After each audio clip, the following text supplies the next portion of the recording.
Hello, now I'm going to show you how to create a server and how to create a database using PGAdmin 4.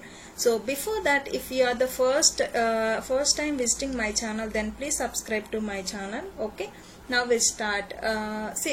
This is the PGAdmin 4 dashboard. Now you see left side top corner.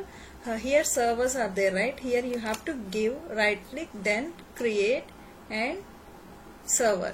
Now we are going to create a server. So here I am giving server name. You can give whatever you want.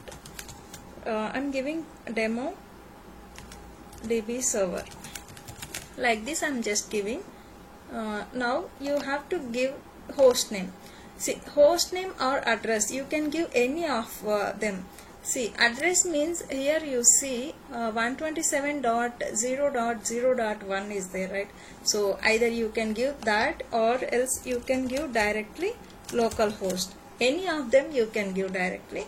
So port is by default 5432 and maintenance DB I'm keeping same Postgres, and username is also I'm keeping same Postgres, and give the password whatever you already saved. So here you have to give save password, then save it.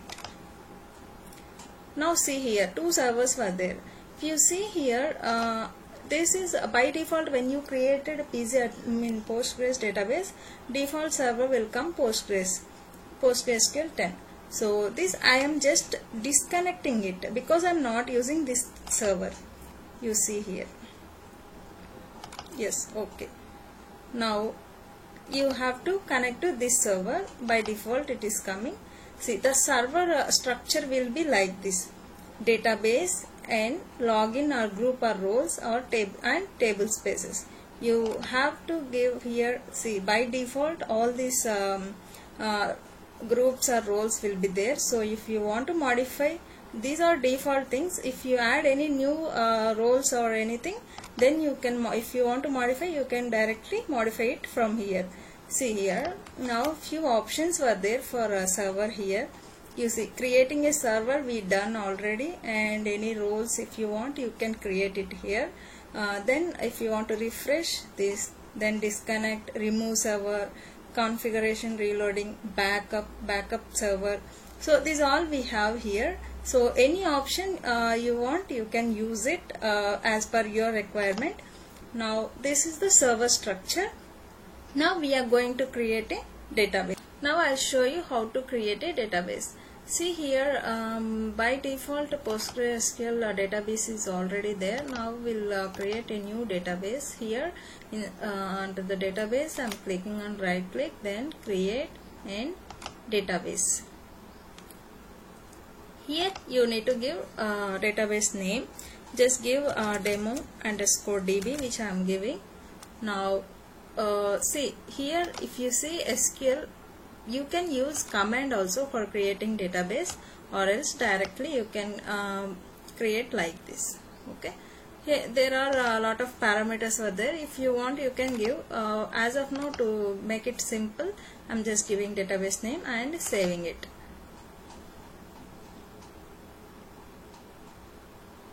Now database will get created. I'll show you the structure of database, how it will be. See here, this red mark it is showing means it is not yet connected. So you just double click on it. See here, it is showing database connected. Okay. Now the database structure will be see, cast, catalogs, event triggers, extensions, foreign data wrappers, and languages and schemas. The main thing which we have to concentrate is schemas. Inside schemas, the public will be public schema will be default. So inside that, if you observe the structure of it, see, collations, domains, configurations, dictionaries, there are many were there, right? So the basic things we need to observe is tables, triggers, types, views and materialized views, functions, foreign tables. So these are the main things which you regularly use in the database things. So the another properties, if you want to see the database, just click on the DB, right click, then see here, delete. You can directly delete or drop the table database from here.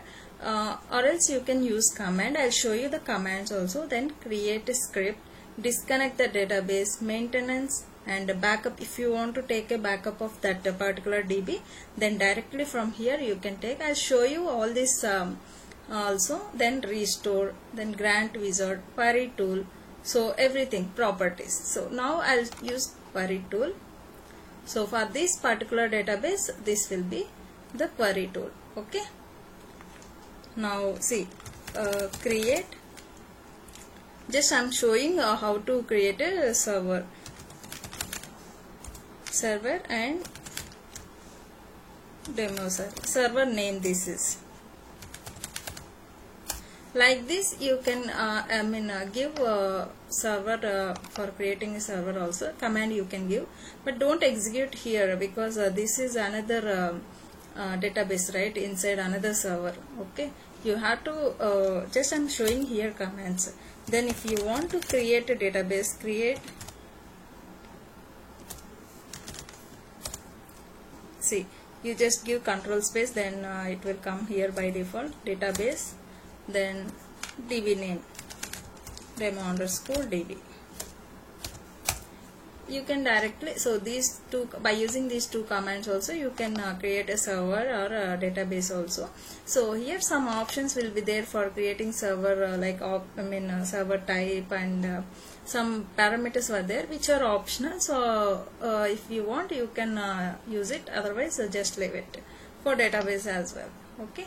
So this is how we create a database and how we create a server using pgadmin 4 tool. So in PostgreSQL. So I think you understand well. Thank you so much for this. If you are the new user, please subscribe to my channel, and please share a comment below if you have any doubts. Thank you so much. Hello viewers, today I am going to show you how to install PostgreSQL in our Windows system. So as of now, the PostgreSQL is open source software, so which is used for writing database queries and database operations to perform, so everything. So for that we will use. So now for downloading it, I'll just type here PostgreSQL in a Google. So directly it will open in the recommendations the official site of postgresql.org. You just click on that and you come down here, you will find the download button. You just click on that. See here, you have to select here Windows. Okay, now you just click on the download the installer here. Now you find out, see here, there are many versions were there. Okay, I always recommend you please select the latest version because it will available all latest features. Okay, so as of now, at this point of time, whenever I am going to show you this video, so my latest version is 12.2. so I'm going to download it now here. See, now downloading got started. So now it takes some time, so I'll pause the video. By the time once it is done, then I will revert back it. Okay, now see here it is downloaded. Now I will try to install it. Okay, just clicked on it. So you need to give the permissions of your system. Okay, just click on yes.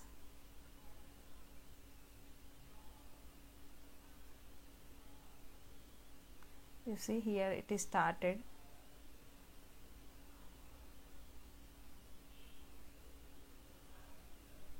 See here, actually it installs all inside the libraries also inside the PostgreSQL.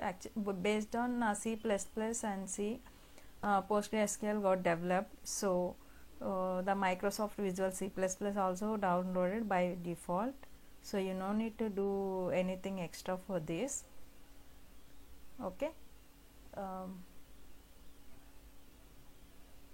now it's initializing.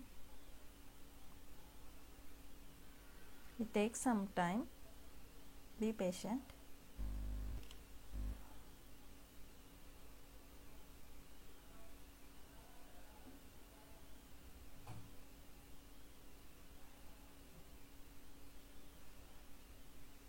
see here, now it's the setup of PostgreSQL we have to do. So here click on the next. Now see here where the PostgreSQL directory has to store. So installation directory, always it comes in a C drive. So by default I'm keeping that only. So next click on the next button. See here what are the components you need to download it. PostgreSQL server along with the pgadmin4, stack builder, command line tools, everything I'm going to download it here. Okay, pgadmin4 is for query editing and all the table structure, everything will be there. So I'll show you once it is installed how it looks like. Now the data directory also I'll be selecting default.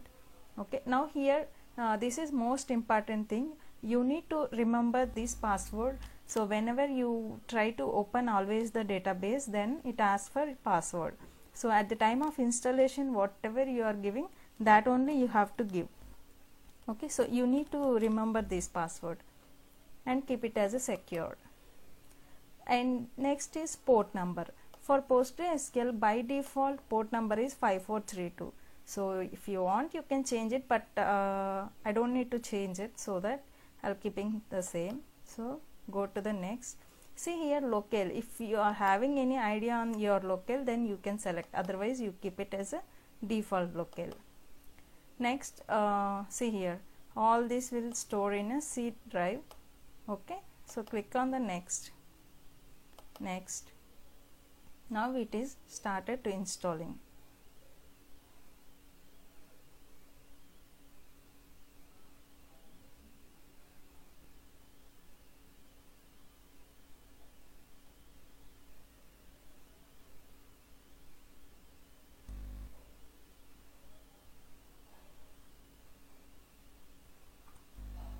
Now you see here it's actually completing the PostgreSQL setup wizard. So it is asking for stack builder, which is useful to download and install additional tools and drivers and applications to complete your Postgre installation. So you can click on finish. So it asks for database for installing stack builder. So you need to select a PostgreSQL. So now click on the next. Actually you have to select here one of the categories, but I don't need, so that even though if you click on this also it will ask for you have to select one package at least.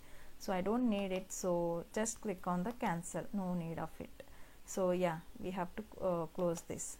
Okay, now the PostgreSQL has been installed into our system. So we'll see the first folder structure, how it will be. We'll go to the C drive and program files. You see here this is a PostgreSQL which is installed. Okay, now this is the version. If you see here pgadmin also got installed. Okay, so this is the folder structure for PostgreSQL. Now we have to see pgadmin tool. You just type here pgadmin in a search, or else you can directly go to the folder structure also. See here, I'll open the pgadmin, which is used for writing a query or executing the tables or updating the records, delete the records, and it is like user friendly editor for a query editor, we can say this. So let us open this one.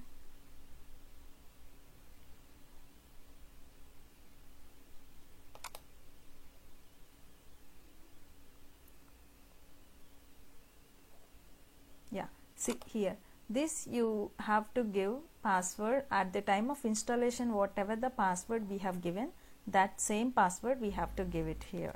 Okay, so okay, now you see here at the left corner there is a servers. Okay, so here you see PostgreSQL server is there.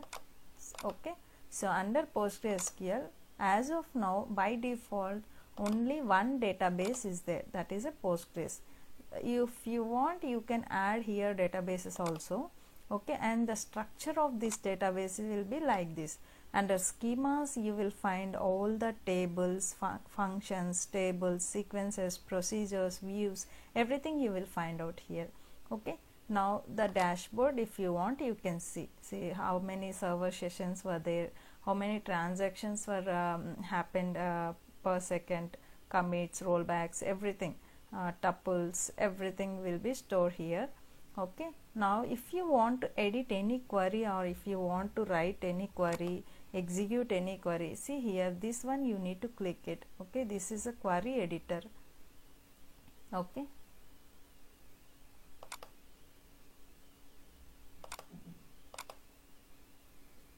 see, go to SQL. You see here, this is a schema already created, that is a Postgres. Okay, you just see here query tool is there, just click on this query tool. Okay, now see here, this is a query editor. You can write here any queries. Select star from something like table 1. Okay, then you can go here and then execute it. Okay, so as of now this is a just empty database, so I don't have any tables. If you want to, you can try any table creation and everything. So these all table creation, views or functions and columns, data types, everything going forward I am going to explain. So you please keep on watching my videos so that you will get latest updates, and please subscribe to my channel as well as. Okay, don't forget to subscribe and click on the bell icon so that you will get notifications whenever I upload a new video. So this is the process for installing PostgreSQL database in your Windows PC or laptop. Okay, so thank you for watching this video. Thank you so much. Bye bye. So today we are going to see how to create a table, how to insert data into a table, and how to select or how to retrieve the data from a table in PostgreSQL database. So before that, if you are visiting my channel for the first time, please subscribe to my channel. Earlier we have seen how to create a server and how to create a database in pgAdmin. So now you see here, these are the databases I have already created, DemoDB. So if you observe inside the public schema, if you go to the tables here, this is a fresh database. I don't have any tables or any data in this database. So now first I am going to create a new table. So with the syntax I will show you how to create. So you just click on this query tool. Now we'll write a command for that, create table. You just give a control space bar, then that intelligence will come in the database editor. So I'm just selecting a table. Table name I'm going to take employee. Now just open the parenthesis. Now here if you see, I'm giving a column name and data type, and then if you have any constraints, just give that constraints. Otherwise you can add later also constraints, there is no issue. Okay, you just see here I'm giving employee ID, and this is a data type is a integer, and it is I'm giving it as a not null constraint. Now and primary key as well. Okay, so you just give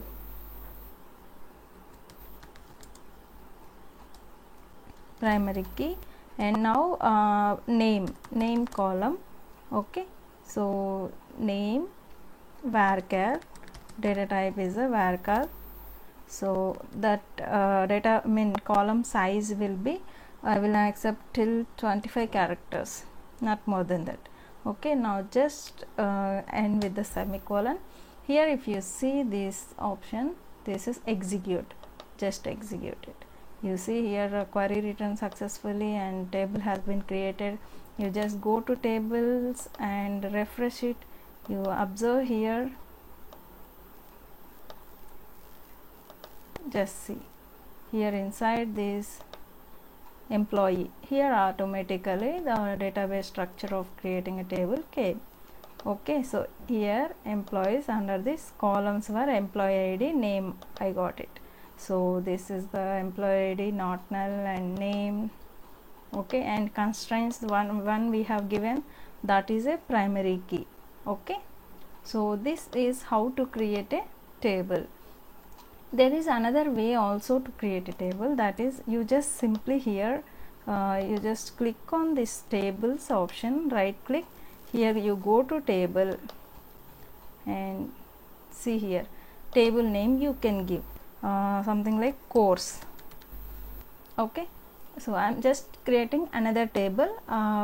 It is like a drag and drop, not through commands. Okay, there are two ways, so I am showing this way also. So here the columns, this is the table name, and the columns you have to add here. Just select. See, if you already have the same columns in another table, you can inherit from there itself. Otherwise you just add it here. See, here plus symbol is there, right? You just add name, like course ID. Data type you need to select here. Course ID will be, I am selecting as a integer. See here automatically here we have a data types that you can select, and then not null, yes, this will be not null, and the constraint also primary key. Another column I am going to add, that is course name, and you just select varchar, character varying or varchar, both are similar, so just select a character varying. Here course name will be like 30 I am giving, and just select whether it is a not null or something else. Okay, so I am selecting not null. Yes, course name should be mandatory I am giving. Okay, now just save it. That's it. See here, course table already created. See, this is the structure of table creation, which will be very easy for functional people. I think we no need to worry about remembering the syntaxes of a table, how to create, how to insert, that all not required. Just simple way we can create like this. A second way is useful, but for developers, those kind of people, the first way is mandatory, because we have to remember this all commands, syntaxes, everything, which will be useful for more. In many cases it is useful. Okay, so now table got created. Now what I will do, will insert data into table. Just go to query editor. Okay, now just in employee, then table, that is the table name, values. See, if you give any mistake also here itself with the intelligence, if it is not coming, means then there is a syntax issue. Otherwise if you execute also it will give a error. So just give values here. Just inserting data like employee ID, right? So 101 is the employee ID I am giving, and name is like any name you can give. I am giving just Rani. Okay, yeah, here this is a string data type, right? Varchar data type, so you need to give in a single quotes. This is mandatory. For integer not required. Just execute the query. Simply it has been executed. Okay, now we just see retrieve, like how many, what is the data is there in employee table. Select star from emp employee. Okay, now just you select here,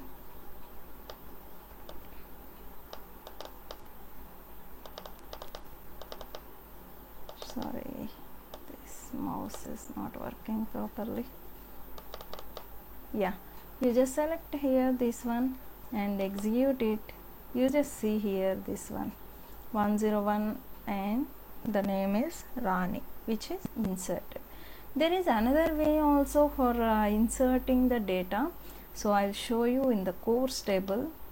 See here you just click right click on the table name, okay, and just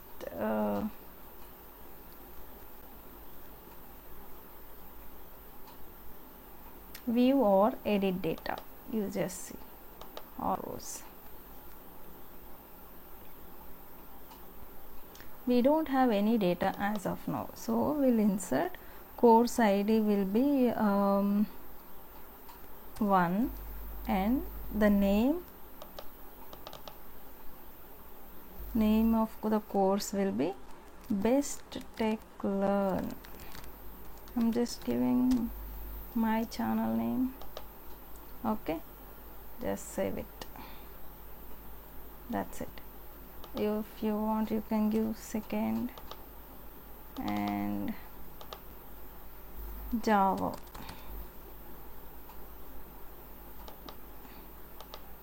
Like this you can insert data, okay.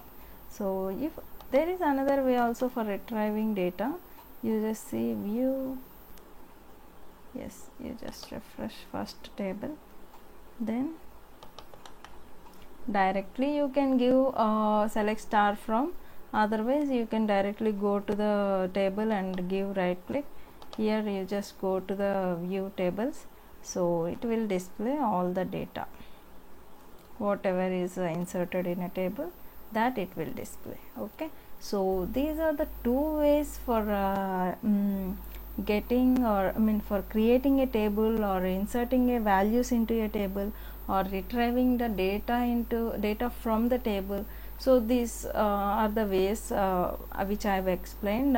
This is very simple and easy, anyone can understand and anyone can learn. This is the basic step which is required for database developer or any kind of database developers, or else any developers, and for functional people also. You should have a minimum knowledge on the database, which will be added as an advantage for you, okay. So thank you so much for this session. Hello, today we are going to look into update and delete operations on table, how to update the data in a table, and how to delete a row from the table, and how to delete the data from the table. So all these kind of operations now we are going to discuss in PostgreSQL database. So now we'll open the servers and we'll connect to DemoDB server. So here DemoDB is a database. In earlier session we have seen that creating a table, inserting, retrieving the data from the tables. So now we'll see update and delete operations on the same tables. Let's see now in an employee table. We'll go to query tool. We just first select how many rows of data is there in table, okay. Select star from employee, okay. Now we'll try to execute it. So we have here 3 rows were there, 101, 102, employee ID and name. So now we'll see how to update a data in a table. So I'm just the scenario first will explain. My data is already there here, 103 is employee ID and Sham is employee name. So now I want to update employee name as a Sam Sundar, something like that. So now we'll just update, how to update the, okay, update employee means table name, set, okay. So now which column you are going to update? Name, correct. So sorry, set name equal to Sam Sundar, something like that. I just wanted to update. So where actually you have to give whenever you have to be very careful at the time of updating a data in a table. because if you just simply update like this, then the whole table of data will get executed, so it will get wrong, and it is a blunder mistake in a database operation. So you always need to give where command. So where employee ID EID equal to 103. This is my condition. You have to give condition, otherwise the data will update to whole column of the table. So whole in all the columns, sorry, in all the rows, the name will get updated if you don't give the where condition. So you have to be very careful. Let's say if you some kind of functionalities will be there in some ERP functions, so you need to update some description column like that. Then the same description, if you want to update, that time this is okay, it will work if you don't give where condition, otherwise it won't work. You need to be very careful. The where condition is mandatory thing, you need to be observe it. Okay, so now I will execute it. Okay, see, updated it successfully. Now we'll see how the data is. We'll just select start from. Okay, see here, name is Sam Sundar, it got updated. Okay, now delete operation we are going to perform. So now I want to delete data from the data table. So delete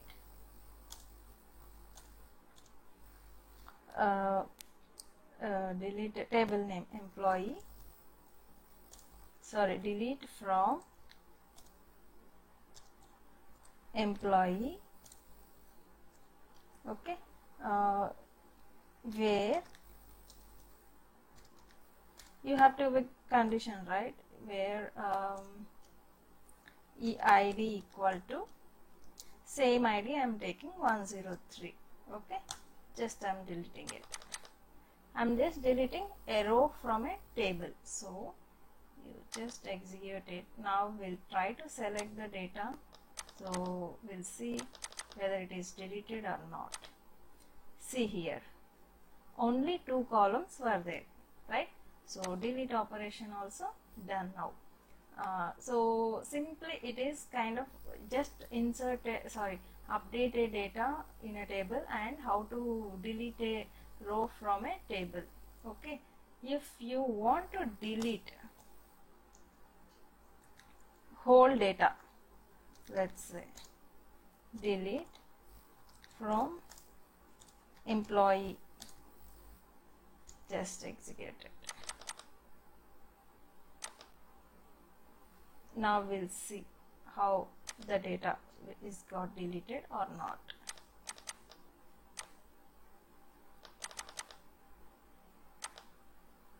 See, there is no data in a table. So if you don't give where condition, then the whole data will get deleted. If you give where condition, then that particular ID, so that particular row will get deleted. So this is the main syntax how to execute a delete in a PostgreSQL database or any SQL operations. Okay, so what is the difference between drop, delete? These all I will explain in another session. So you keep on watching my channel for more updates. If you are visiting my channel for the first time, please subscribe to my channel. Don't forget to subscribe this. Okay, thank you so much. Hello, today we are going to look into functions, how to create a functions and how to execute a functions in PostgreSQL database.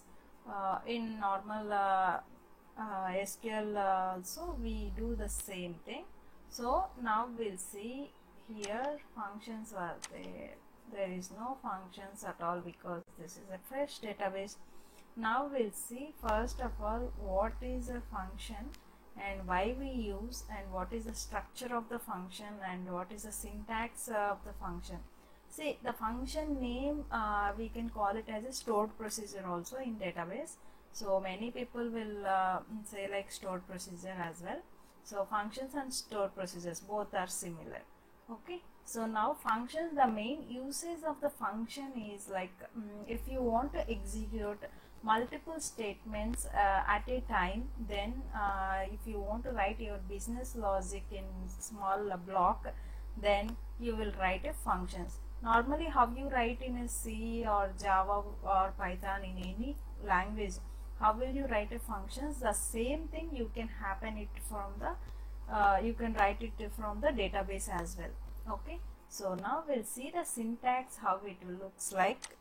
See, it looks like create or replace and then function. These are see, color changes are there, right? So those are keywords. Okay, so create or replace function, and then here you need to give your function name, and then you have to pass arguments. Okay, so means parameters, then returns what is the return type of the function that you have to give. Okay, the data type you need to give as the variable, in which the variable you have to store the data. It can be a type of a domain type, or else composite type, any type of data you have to give, so which should support this data type. Okay, so now you have to give declarations, any variables if you want to declare or assign or initialize, then you can do it all in this declaration part. After that, begins. See here, function body you need to write, which means it is an executable part of the function. So the main business logic, whatever you want to write, that all code you have to execute, you have to write it here. Okay, and then return. Returns, see here you have already the main aim of the function means you have to return some value, right? So you can write a void functions also, void return type also, there is no use of it, but most of the things we need to return some value. So return variable name and then particular value of that variable. Okay, so then end it. So here language is defined PL/PG/SQL, which by default in a database, this is a database language. You can write a function in Python or else any kind of language. So that language specified function you can define it here. Okay, for every language there should be some specific language will be there, that you have to give it here. So by default, as of now we are looking into database, right? So we'll give same thing. So now I'll explain one case for this test business scenario. So now I have here course table is there, right?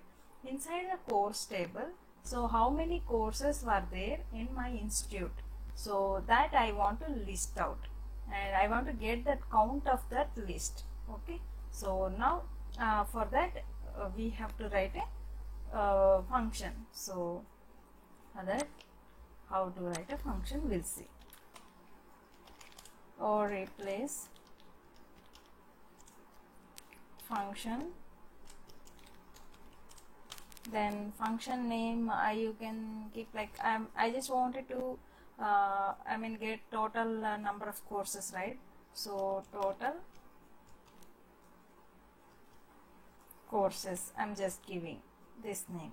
Okay, I don't want to pass any arguments to this, so directly I'm just getting. So now we'll just type like returns integer as, here I want to define that type of variable. I want to get total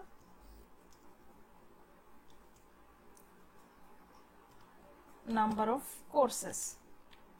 I'm just giving this variable name. Okay, now then declare a variable called this variable total number of courses as integer. Okay, now we'll start part, begin, body part. Okay, so now we'll write query select count of star into, I'm just giving alias name for, I'm just storing it into some variable. Some variable means whatever I've given in a return type, that variable I've given. Okay, from the table name will be course. Okay, I'm just executing it now. After begin, so this part will get executed. Okay, now we'll have to return it. Return total number of course. Okay, now we'll just end it. Now as part of syntax we have to give this variable as we are returning this. Okay, now language ELP is SQL. Okay, just that's it. Execute it. See, function will execute this function and we'll see how the result will come. Okay, select the script. Go to the scripts and select the script. Okay, yeah, this one, just execute it. See, number of courses will be 6. Whether it is correct or not, we just go to the course table. Okay, and we'll see the data.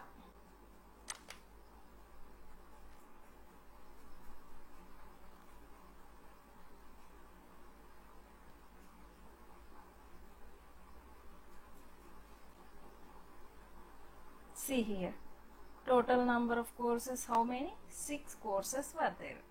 That's why we got here 6. Correct? So these are the main basic function in a PostgreSQL. This is simple function how to write a small stored procedure in PostgreSQL database. So going forward, we'll explain advanced topics also in multiple commands or business logic, set of statements how to execute in a function. That all we are going to look into it. Okay, so we'll explain those things as well. If you are visiting my channel for the first time, please subscribe. Don't forget to subscribe. Okay, thank you so much for this. Keep on watching my channel. Thank you so much. Bye bye. Hello, welcome to my channel. Today we are going to learn about arithmetic operations in PostgreSQL. Before going to the topic, if you are visiting my channel for the first time, please do subscribe. Now okay, we are going to the topic. See, what are the arithmetic operators that exist in database or anywhere, like addition, subtraction and multiplication, division, modular, power, roots and factorial. These all we call it as a arithmetic operators. So now we look into one by one. First we look into addition, like select 3 plus 2. If you take, then it should give output as a 5. See here, we got 5. Now we'll execute subtraction. 3 minus 2, it should give 1. Okay, see here 1. Now we'll see about multiplication. 3 into 2. You can execute it. See, 3 to the 6. We got it, right? So now we'll see division. Another operator like 3 by 2. It should give output as a 1 because 2 ones are 2, right? So yes, see 1. Now the next operator is modular. 3 modular 2. It should give, it will actually return, modular, right? It should return remainder of the value. It should give 1. See, 1, we got it. The next operator is power, like 2 to the power of 3. 2 into 2 into 2.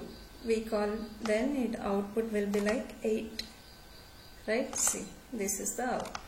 And the next operator will be square root. So we can check square root of 25 like that.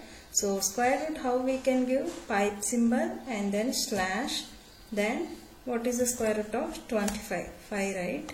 So then execute it. See, here output is a 5. The next operator is cube root. For cube root, 2 pipe symbols and then slash, then what is the root we are going to check? 27. So what is the cube root for 27? 3, right? So we should give 3. See here. And then next operator is factorial. 5 factorial. Factorial means exclamatory mark, right? So this, what is the value of 5 factorial? 120, right? So this is the 120. So these all are the arithmetic operators in any database. These all are common. So this is the basic thing before going to the database in-depth functionalities. So please like, share and subscribe to my channel. Thank you for watching. Thank you so much. Hello. Today we are going to learn about what are the comparison and logical operators in PostgreSQL. How does it perform? So all this we are going to learn. Before going to the topic, if you are visiting my channel for the first time, please do subscribe. Now let's get into the topic.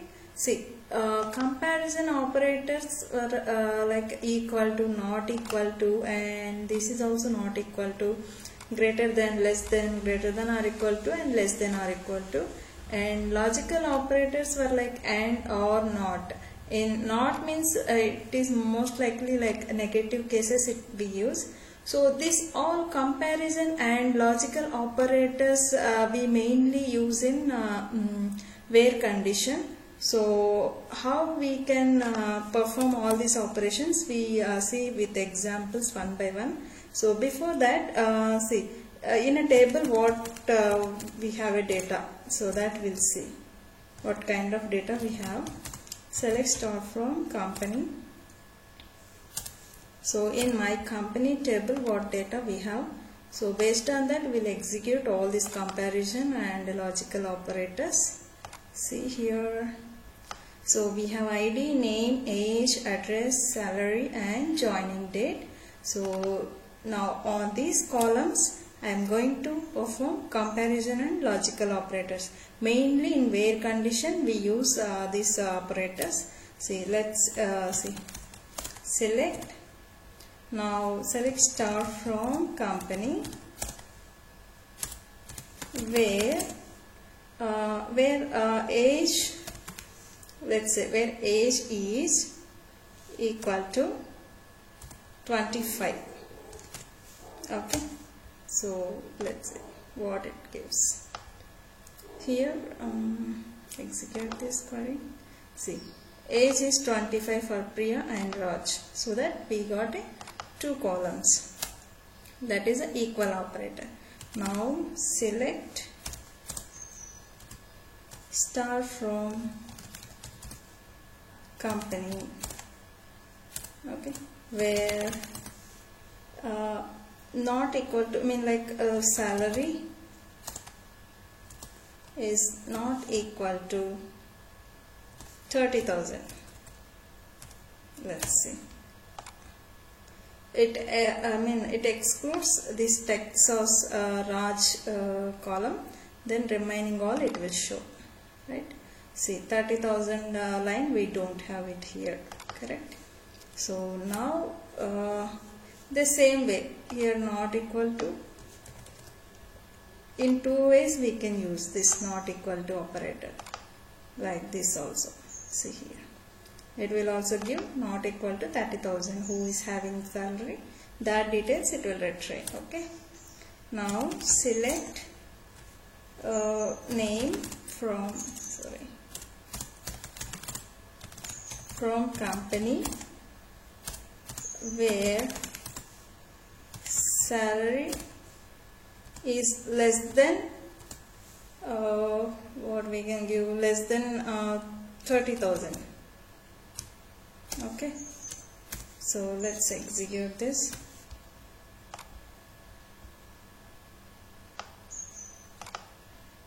See, Rani and Ram has less than 30,000. Okay, now select name from company where salary is greater than 30,000. let's see what are the names it retrieved. See here, Priya and David has greater than 30,000 salary. Now the same we give, less than or equal to also we just give this same with the condition. See, we'll display salary also so that you will get some idea. Salary, see here, see, his salary is 30 and then 20, correct? And for greater than or equal to also will display salary. Okay, now we'll execute. See, greater than or equal to 30, right? So 30 also will display. Now less than or equal to, greater than or equal to, all we got completed. So what is pending? So now we'll go to the logical operators like and, or, and not. So select name comma age comma salary from company where age, salary is equal to 20, where it is going, 20,000 and salary, not salary, age is greater than 25. If we have any data then we will get, otherwise it gives empty. Let's see here, age is 25 greater than 25 and salary is equal to 20,000, so that we got details. So this is the AND operator. Let's say OR condition here itself. Okay, either 20,000 of salary or age would be greater than 25. So let's see. See here, 20,000 is equal to, here salary is 20,000 and or, right? So any one is success, then it will give. See here for salary also greater, not equal to 20 but greater than 20, but age is satisfying, right? 25, more than 25. So that all these details we got. So and, or, and then next not. Select name or start from, we can take company where name not in, let me see, not in, like these are string, right? Rani comma David. See, now it display except Rani and David, remaining all details it should display. See here, there is no Rani and David, remaining details it has shown. So these are the comparison and logical operators which are exist in database, Postgres database. So if you like this video, please like and share, and please subscribe to my channel. Thank you for watching this video. Thank you so much. Bye. Hello, today we are going to learn about alter command, how to add a column into the existing table and how to add a constraints into the existing table, and how to drop or delete a column and primary key or any kind of constraints from the table. This all we are going to look into now. So before going to the topic, if you are visiting my channel for the first time, please do subscribe. Okay, let into the topic now. See here I am taking example for a course table.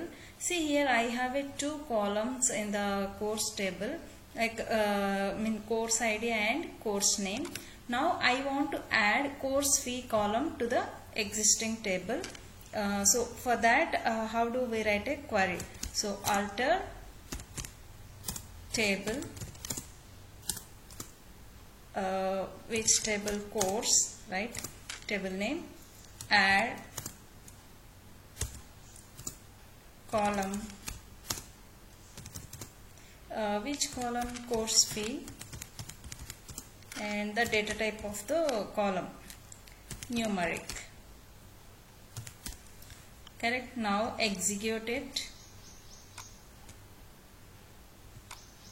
See, query is executed. Now just refresh the course table so that you will be able to see the course fee column. See here, we got it, right? So now let's see here in constraints. We don't have any constraints here in the course table. So I am going to add a primary key for course ID. Okay. So for that, now we have to write a query, alter table course table name. This is add constraint.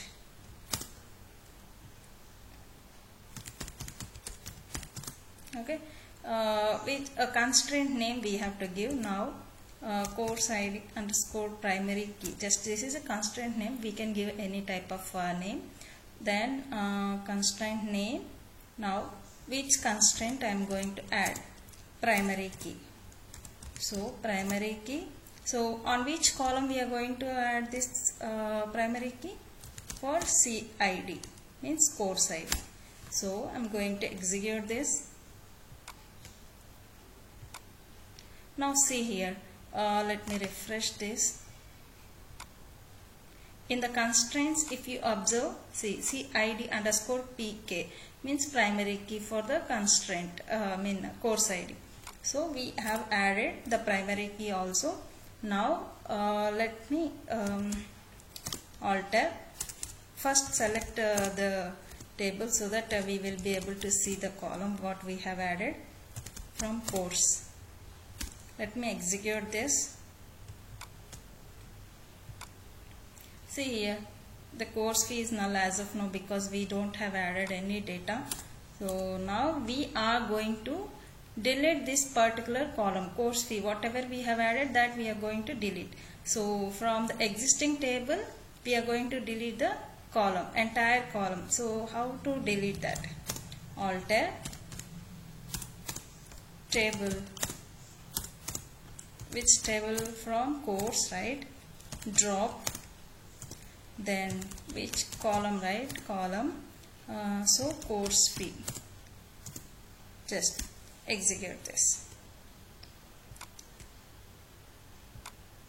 See. Now let me execute this. Select star from.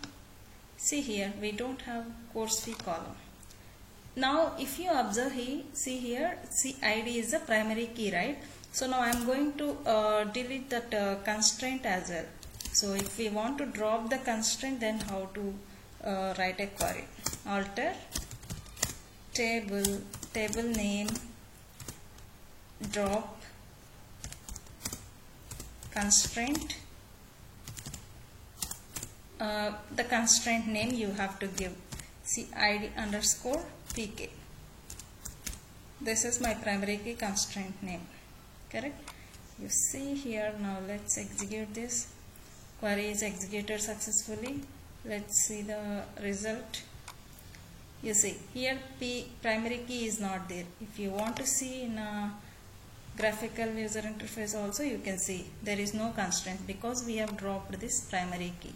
So this is the way of adding a column and drop the column and constraints into the table, existing table. And if you want to add column from graphical, this is the querying, how to write a query, all this. If you want to add a column to the existing table, there is another way also is there. You just click on this and then give course fee, okay, column name, and then data type you have to select here. So which data type? Numeric. Okay, just save it. See here, course fee got added. The same way constraint as well. If you want to create here primary key, right? So the primary key name, see id underscore pk, okay, and see on which column you are going to select. Customer id, sorry, course id. See here, this is added. If you want to drop it directly, we can drop from here, okay. And if you want to drop the column also, see directly you can drop it, okay. So these are the two ways for adding and dropping the column or constraints from existing table. So I hope you guys understood well. So if you like this video, please like, share and comment. And also please subscribe to my channel to get more updates. Okay, thank you so much. Hello, today we are going to learn about how to insert a bulk data into a table at a time from Excel. Okay, so we no need, let's say either we can insert a single column of data or else all columns of the data. Okay, so any number of rows we can insert at a time from Excel. So we need to write a formula for that. So before that, if you are visiting my channel for the first time, please do subscribe. Now let's see, in a database I have a table called employee. In employee we have employee ID and name, two columns were there. So now we are before going to insert, let's see how much of data is there already. Select count of star from employee. Okay, just execute this. See here we have 5. Now I want to insert 20 rows or 200 rows or 2000 rows at a time. I want to insert all the data, okay, from Excel. How to write a formula for that? Now we have to see the columns, EID and name, column name. So we are going to write a formula for that. Now just see employee ID and name. These are the two columns, right? We have. So for that we are writing inserting query. Insert equal to, I'll tell equal to double quotes, insert into table name employee values. Now see, bracket start and then double quotes, ampersand, double quotes. This is for single column, comma, for next column. Let's say the another column is just type of string. For that we need to insert a single quote also, right?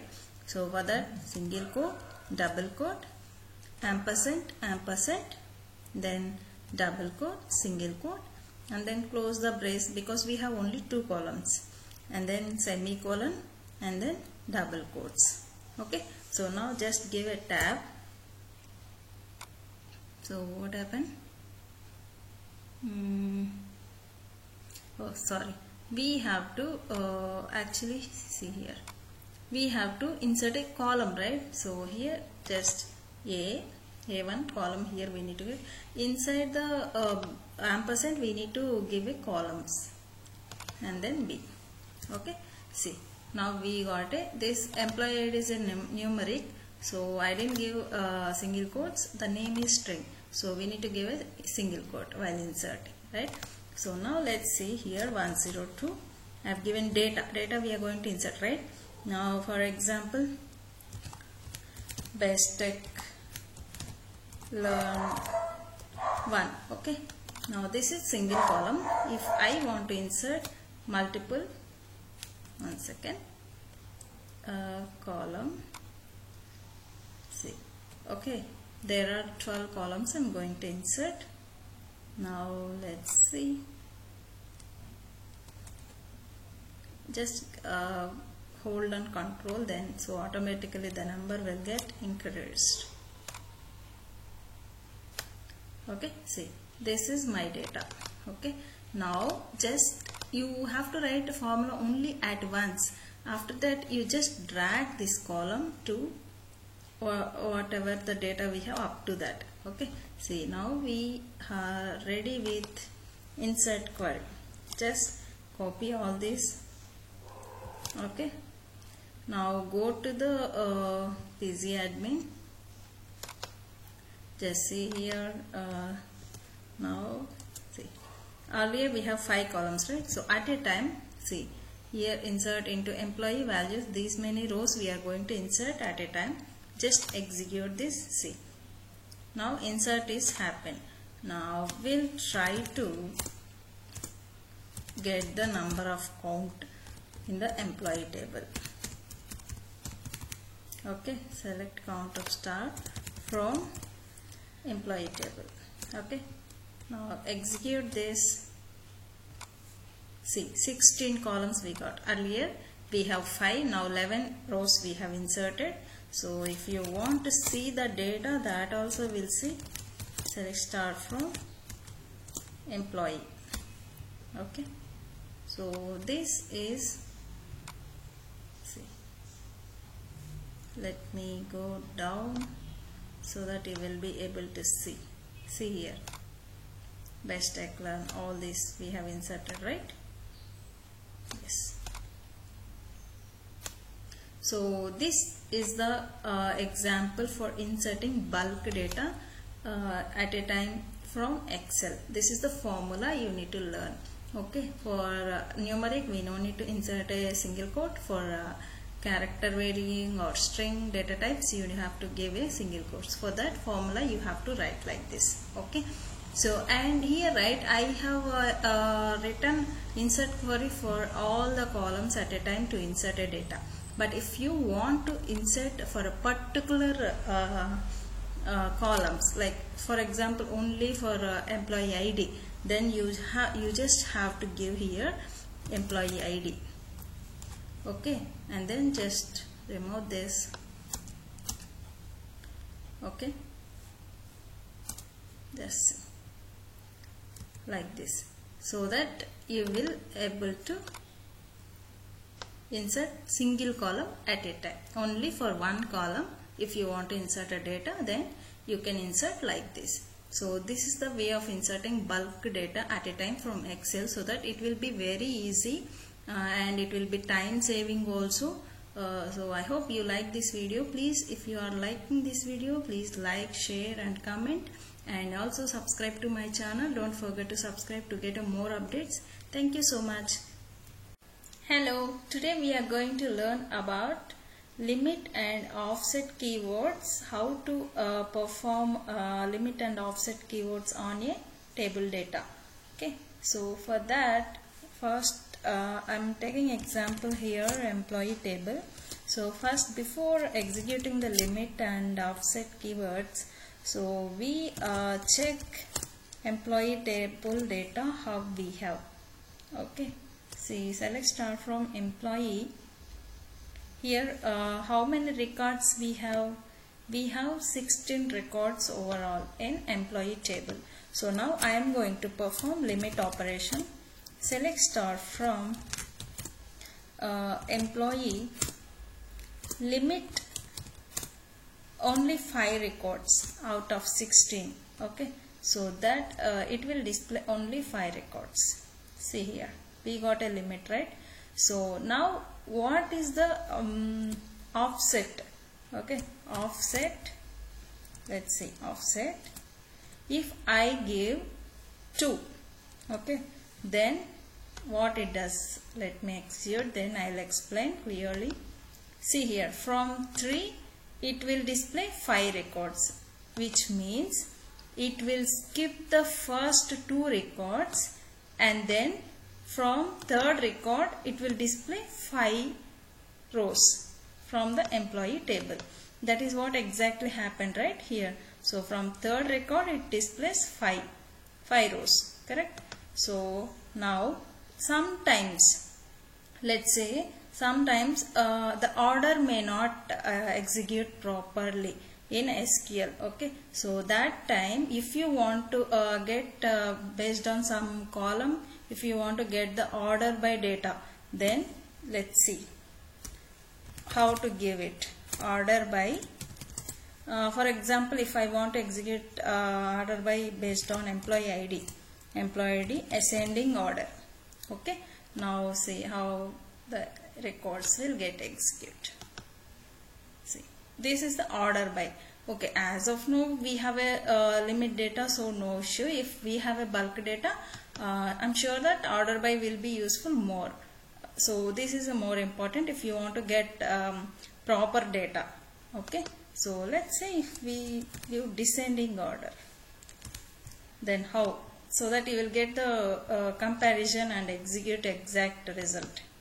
See, you got it right. So from last it has skipped 2 records and then it has given the continuation records 10, 11, 12, 13, 14. This way it will execute, means total overall we have a 16 records, right? From that in descending order it will display. So this is what offset and limit keywords. So if you like this video, please do like and share, comment this video, and also please subscribe to my channel for getting more updates. Thank you so much. Hello, today we are going to learn about order by class in SQL query, how to use it. So before going to that topic, if you are visiting my channel for the first time, please do subscribe. Now going to the topic, let's see here, select star from company I gave here. This is actual data which we have in a company table. Now I'm going to use order by class, means as of now the data in a table is randomly it is showing. So select star, not star, some columns I'm taking, age, name, we can take name, age and salary from company table. So order by age. So based on age it will display the result. I'm not giving ascending or descending order because SQL by default it takes ascending order, means from low to high age it will display the rows. See here 23, 25, 27 and 32. This is the ascending order by default SQL will be taking. If you give ASC is the keyword for ascending order, though it will give same result because default ascending order only, right? So now if you want to display descending order, means high to low. So let's execute this and see the result. See here from 32 to 23 we got it. So this is for single column based on order by. If you want to display based on 2 columns, let's say salary, you can observe here 25, right? 65,000 and 30,000 is there. So now we'll execute this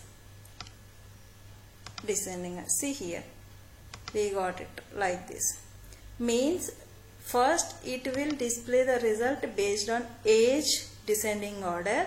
Okay, from like this, and then from salary, I mean for salary it will check the descending order. Okay, if you give ascending order, see the result will also get changed.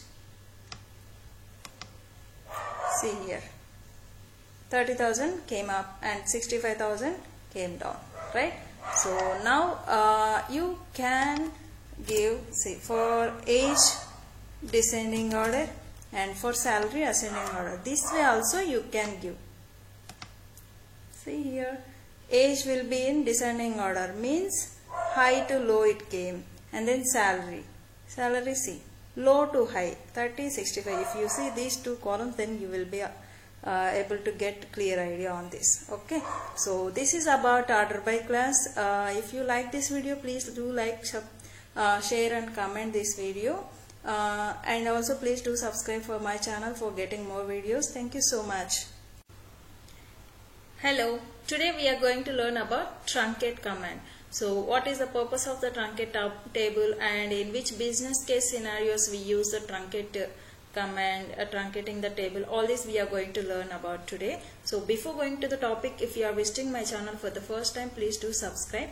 Now let's execute select star from employee audit table. See, this is the data I have. So before executing the truncate command, so I will explain the business case scenario when to use the truncate.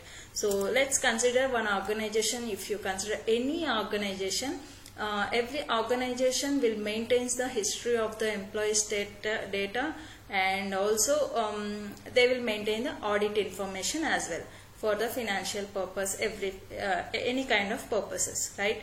So at this point of time, they will maintain the audit, right? So for audit also we will have a database tables, and for history also there will be a tables. So at that time, for 1 year, if you consider, all the data will be stored. But for next year also, again it is not required, because once the audit is closed, then the whole data is not required, correct? And history also not required. Let's consider like that. Okay, at that time the table structure should be like that, but the information has to, old information has to remove and new information has to store, right? So at this point of time we use a truncate. So what exactly truncate does is, let's consider here employee audit table is there. We have this data. Let's consider this is the old year data, like last year data. So this has to remove, and this fresh year has been started again. So the fresh again new data has to insert this way, right? So for that we use a truncate. Let's execute truncate command so that we can get a clear idea. Truncate table, this is the syntax and the table name. Employee, not employee audit table. Here I have this. Okay, so let's execute this. Now query has been written successfully. Now select star from employee audit, just execute this one. Okay, so here we don't have any data, but the table structure, everything will be remain same, so that you can insert freshly again the data into this particular table, right? It may be audit or history, any kind of table you can insert, right? So this is the main purpose of the truncate, and also I will explain going through what is the difference between delete, truncate and dropping a table also. Now see, you have another option also for truncating the table. Just right click on it and then truncate. Truncate option is also there. I've already deleted this table, right? I mean table information, right? So we don't have any data, so that's why I'm not executing it. So if you want, you can execute this way also. No need to write a command. And there is one more option is there, that truncate cascade, which means that if you having any foreign key data in another tables, okay, so whatever you are going to truncating the table, if you give cascading means like child. So what are the dependency tables were there in the particular audit information table, that also will get deleted. Okay, so that is the main purpose of the truncate cascade. Okay, so if you like this video, please do like and share, comment also. If you are visiting my channel for the first time, please subscribe to my channel. Thank you so much. Hello, today we are going to learn about constraints. So here in this session mainly we concentrate on how to create a primary key and how to create a foreign key constraints in the fresh table as well as in existing table. Okay, so before going to the topic, if you are visiting my channel for the first time, please do subscribe. Now let's start the first I'll show you in a fresh table how to add a primary key and foreign key constraints. Okay, create table. So I'm going to create here new table called something like C_example. Okay, so here I'm going to create a C_example_ column, sorry, _id, it is a column. Okay, so the data type will be like numeric. Okay, you can give numeric only, anything, varchar also you can give. Okay, so here mainly the primary key we have to give it as a mandatory, so that we will give the we will add a constraint as a not null constraint as well for primary key. Okay, so both we can give primary key. Okay, so here this is the spelling. Okay, now some other name column we are going to give here, varchar of something like that you can give 23. Just I am given size of the column. So here for foreign key I am going to take it as a employee ID as a foreign key in the C underscore example table. Okay, so here, so this data type should match with the what in the employee table column. Okay, so let's now, and then references, will give references employee. So on which table, right, on which table, employee table of employee ID column we are going to create a foreign key. Okay, so just execute this. What happened? Employee ID are incompatible data types. See, I told you, right, the exact data types we have to give, otherwise it won't accept it. Okay, so here this is integer, not a numeric, so we have to give integer. This is an example for that. See here, query returned successfully, right?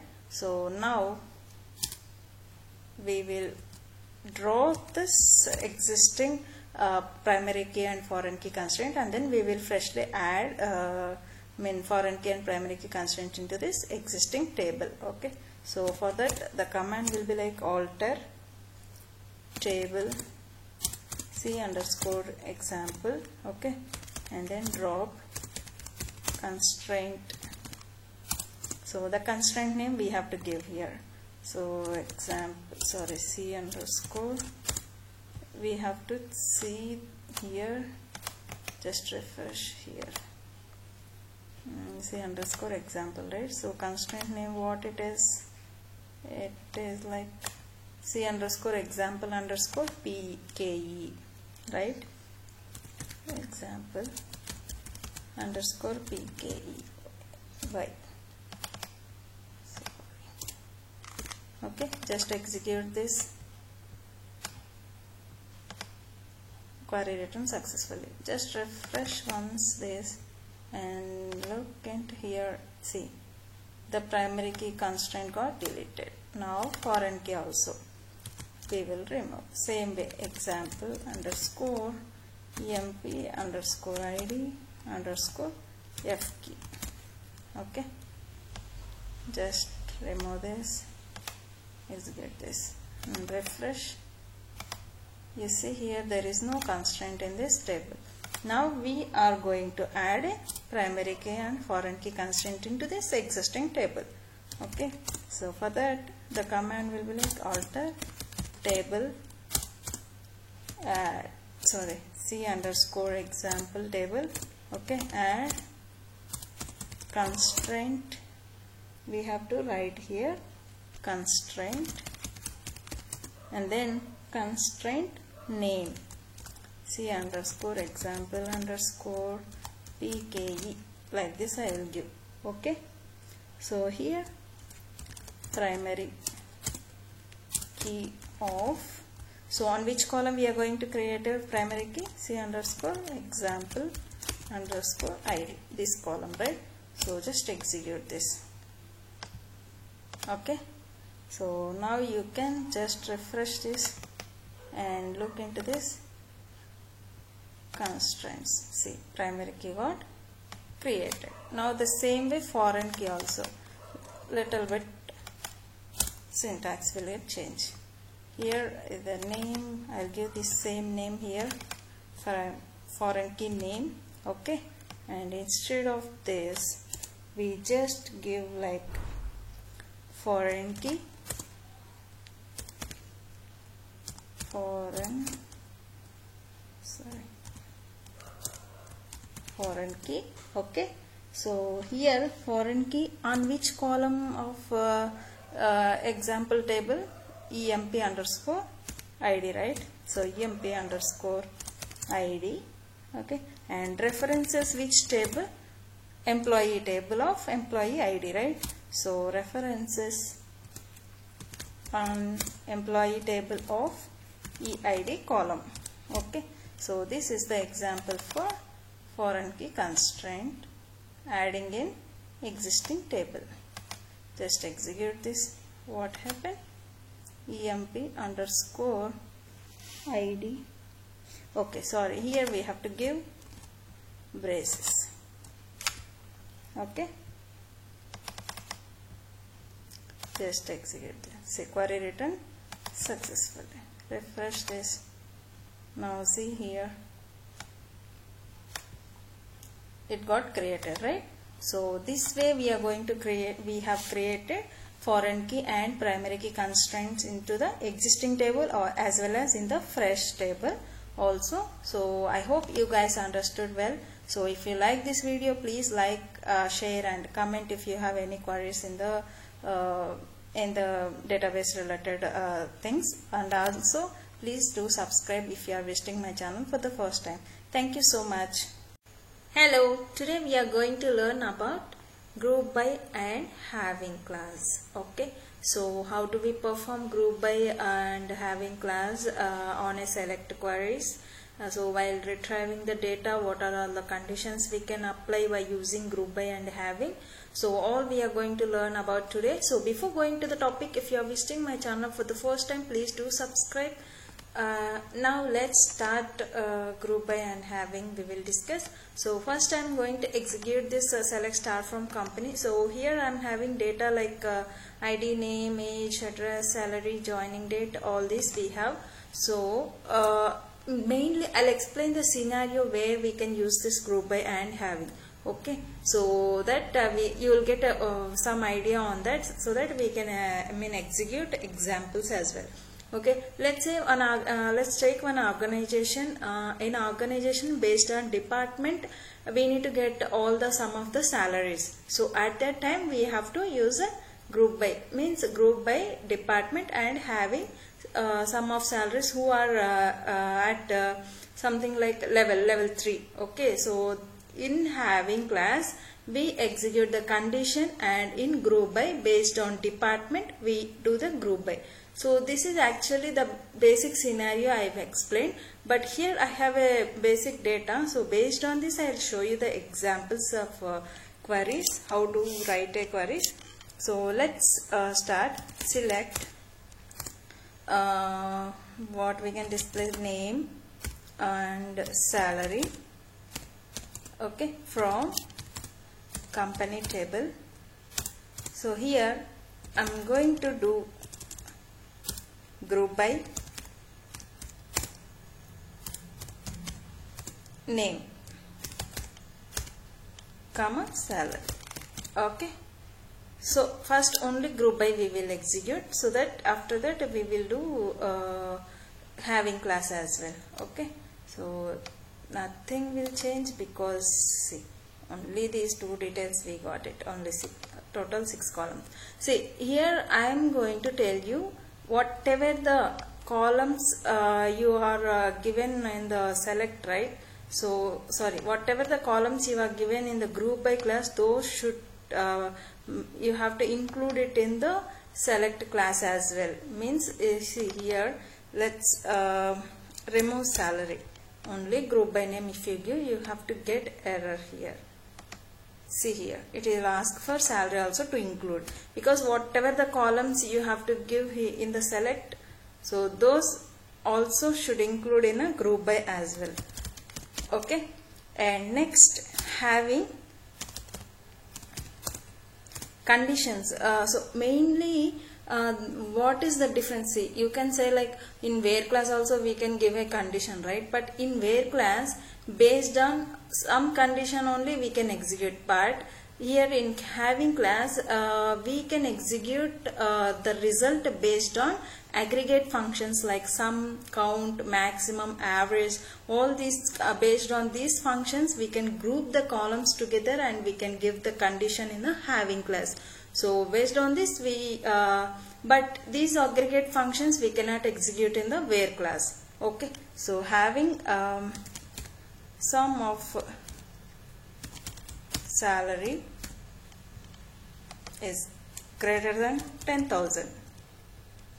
Let's execute this. See, greater than 10,000 all we have, so let's take greater than 20,000, so that only 3 records we got. But you can say like, okay, I'll show you the difference as well. Let's remove this and add where condition. Okay, remove having. So I'll try to execute this. See, we don't get, but only if you remove salary, sum, right? So then you can execute this. But based on aggregate functions, we cannot execute a where class. The only thing is we have to execute having class. Okay, so here it will work like this.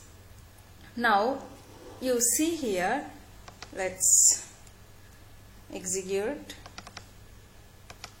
age as well.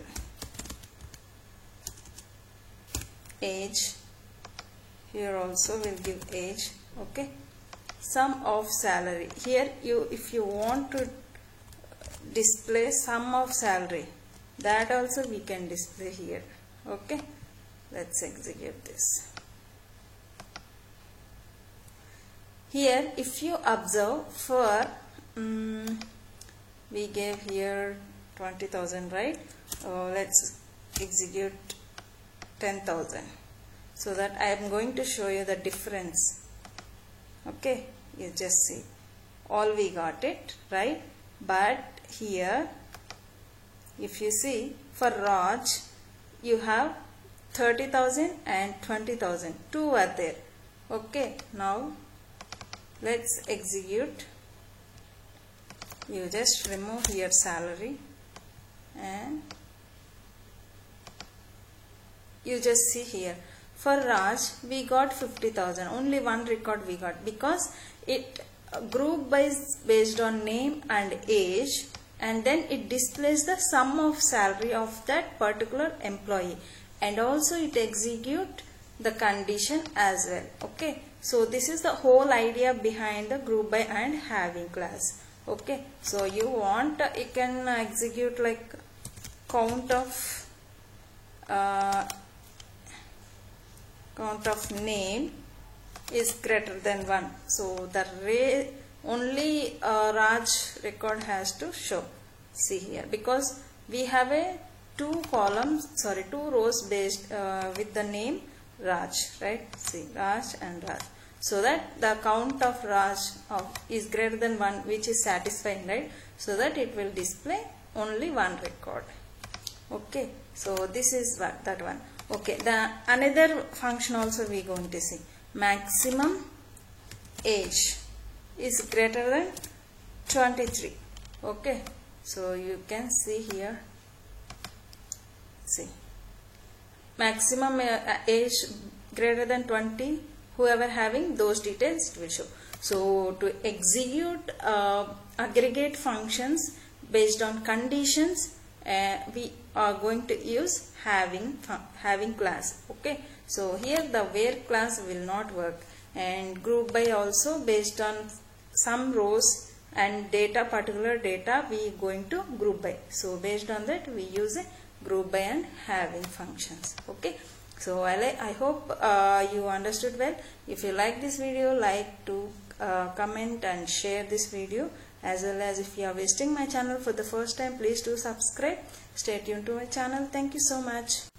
Hello, today we are going to learn about indexes, how to create indexes and when to use the indexes, and how does it affects on the performance, and how many types of indexes we can create. So when to avoid creating the indexes, this all we are going to learn about today. So before going to the topic, if you are visiting my channel for the first time, please do subscribe. Now let's start the topic. See, index. First of all, index. What is the meaning of index? Okay, so let's say for example, if you have one book which is containing some 5,000 of pages. Okay, so if you want to search for one topic, for example constraints, right? So the whole book contains, there are a lot of topics like tables creation, indexes, and constraints, functions, stored procedures, views, all the topics it has. But you want to search for only constraints, then how does it, you cannot search page by page, right? So it will take some days. So that's why instead of searching page by page, you go to the index page. Okay, index page will refer which topic will contain on which page. Okay, which topic will starts from which page. Okay, so that you let's say the constraints will starts from some 200 page, so that you can directly go to the 200 page and read or else learn your subject, whatever you want, you can learn that topic, right? So the same way here also, in our database also it will work, index. Okay, which means there is a in one table we have some thousands of rows were there. Okay, so out of 1000 rows, if we want to search for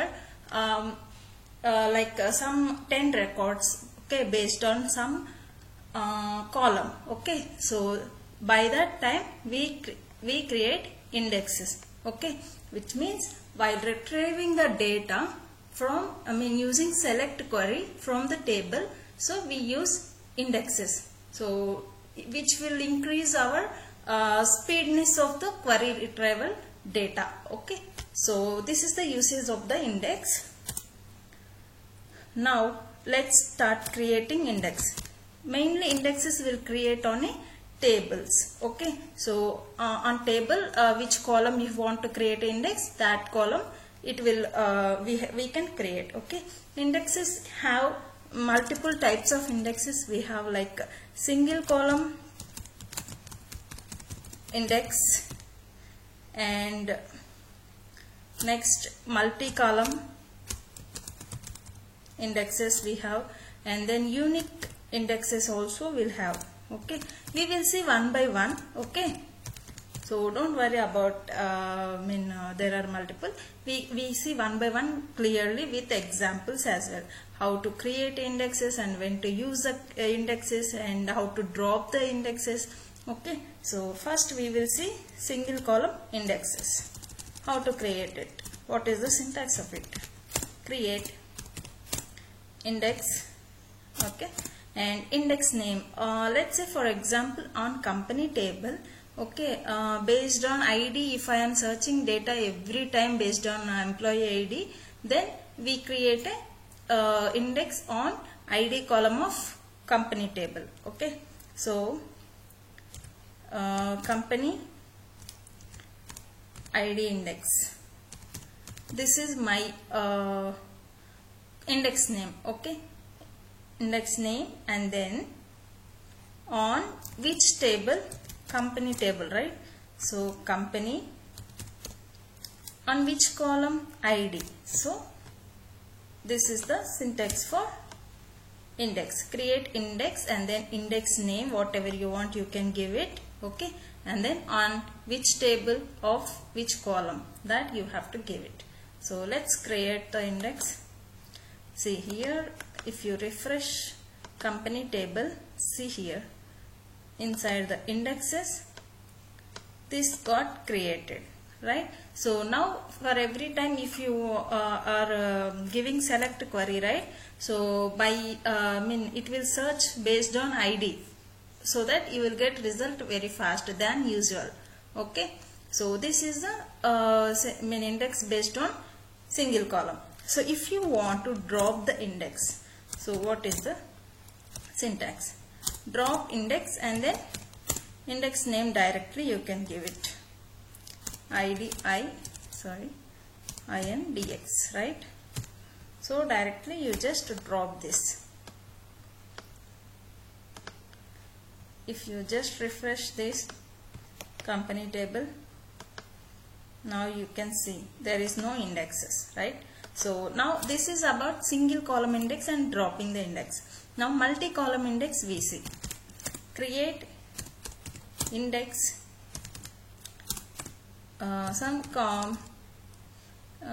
two column index, something like that. I am just giving some name. Okay, two column index.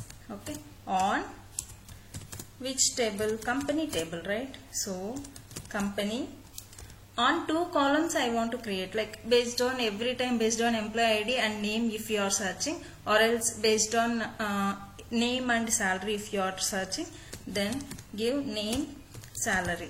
Based on these two columns, every time if you give select query, these two columns will be on high priority while retrieving the data from this table, and then it gives results very fast. See, this index got created. If you see here, this index got created. So this is about multi-column index. Okay. Now we have a we can create a unique index. Unique index, which means in the name itself it has a meaning. Like it will acts like a unique constraint as well. Like if you are inserting a data in a table with a duplicate data, then it won't allow while inserting data itself. Okay. So that is the main usage of a unique index. Sorry, unique index, and then index name something like unique index. Okay, on company.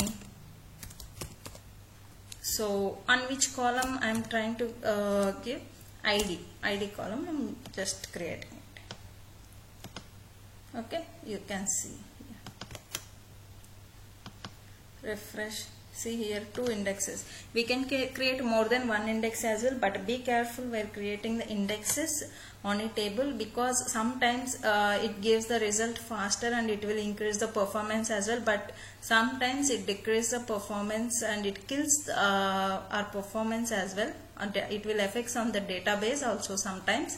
So be careful while creating the index. You have to think 1 or 2 times, more than one time. Okay. So then if it is a perfect, then only you have to create. Otherwise don't create the indexes unnecessarily, which will kills the performance of the database. Okay. So now some cases we have to avoid indexes. So in which cases we need to avoid indexes, that we will going to see now. Mainly if there are small tables, we have less data. So at that point of time we don't need indexes.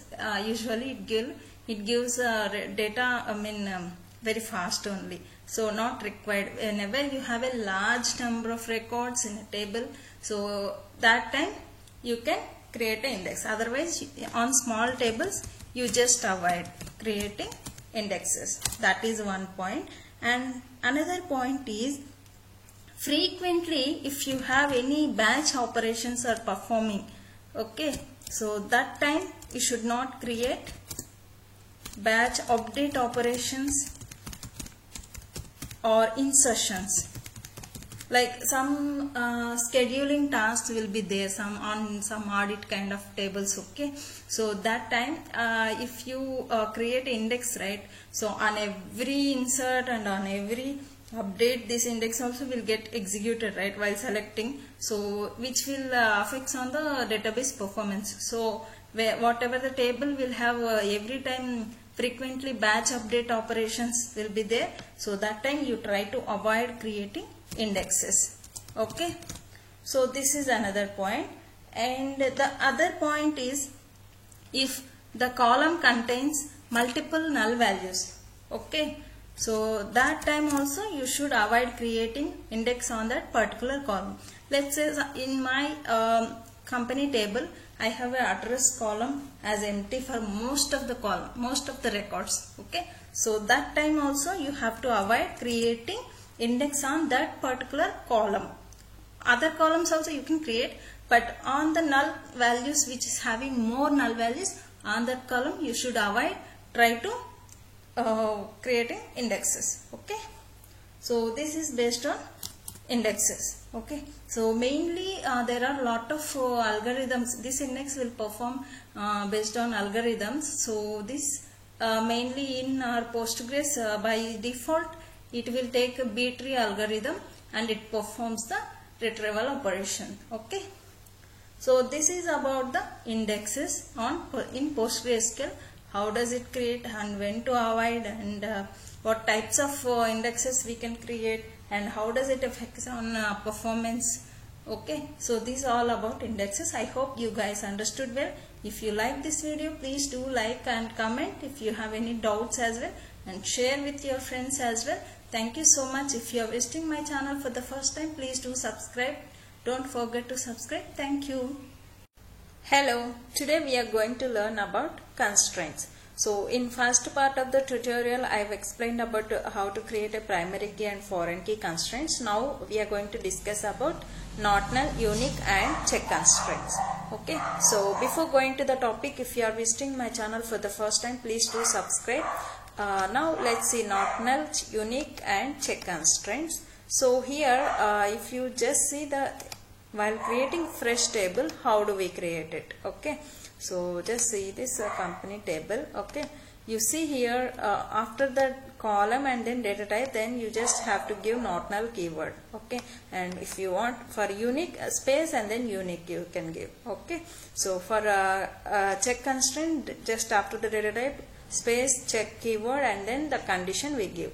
Okay, this is for fresh table. It is very easy, but in existing table how do we create that? I am going to show with the command. Okay, so let's start alter table company, add constraint. Okay, so on salary column I'm going to create a constraint, check constraint. So salary chk, this is the constraint name, and then keyword check. Okay, salary should be greater than 0 always. Okay, this is my condition. So whenever you are trying to insert a data or update a data, it should be greater than 0 always, otherwise it will give error. Okay, so let's see now. Just refresh it. See here constraint got created. Now just try to insert the data. Okay, so just insert the data, another row, something like, sorry, name right, any data you can give here. The main ultimate aim is salary. If it is 0, then it should not accept while saving. See, new row for relation company violates check constraint salary check. So it should be greater than 0 always. Okay, so just give some 50,000. Okay, and then try to save it now. So it is saved, data saved successfully. So this is about check constraint. If you want to add unique constraint, then how do we add it? Alter table on department table I am trying to create. Okay, add and then constraint. Okay, so department underscore unique, this is my constraint name, and then unique keyword. Okay, so which column? D. Okay, so just create this. So you just refresh it here inside the constraints. See here, this is got created. So when you try to insert a department every time, it will check for unique if it is existing already it is existed or not, that department. If it is existed, then it will show you error. If it is not, then it will get inserted or updated. Okay, so this is the way of creating constraints. If you want to drop the same way directly, you can go here. Sorry, you can go to that constraint and then drop. This is one way, and another way is also there. Alter table, so company drop, instead of adding drop we need to give. Okay, constraint, so this salary check, that name. Okay, just drop it. So this is about dropping the constraint.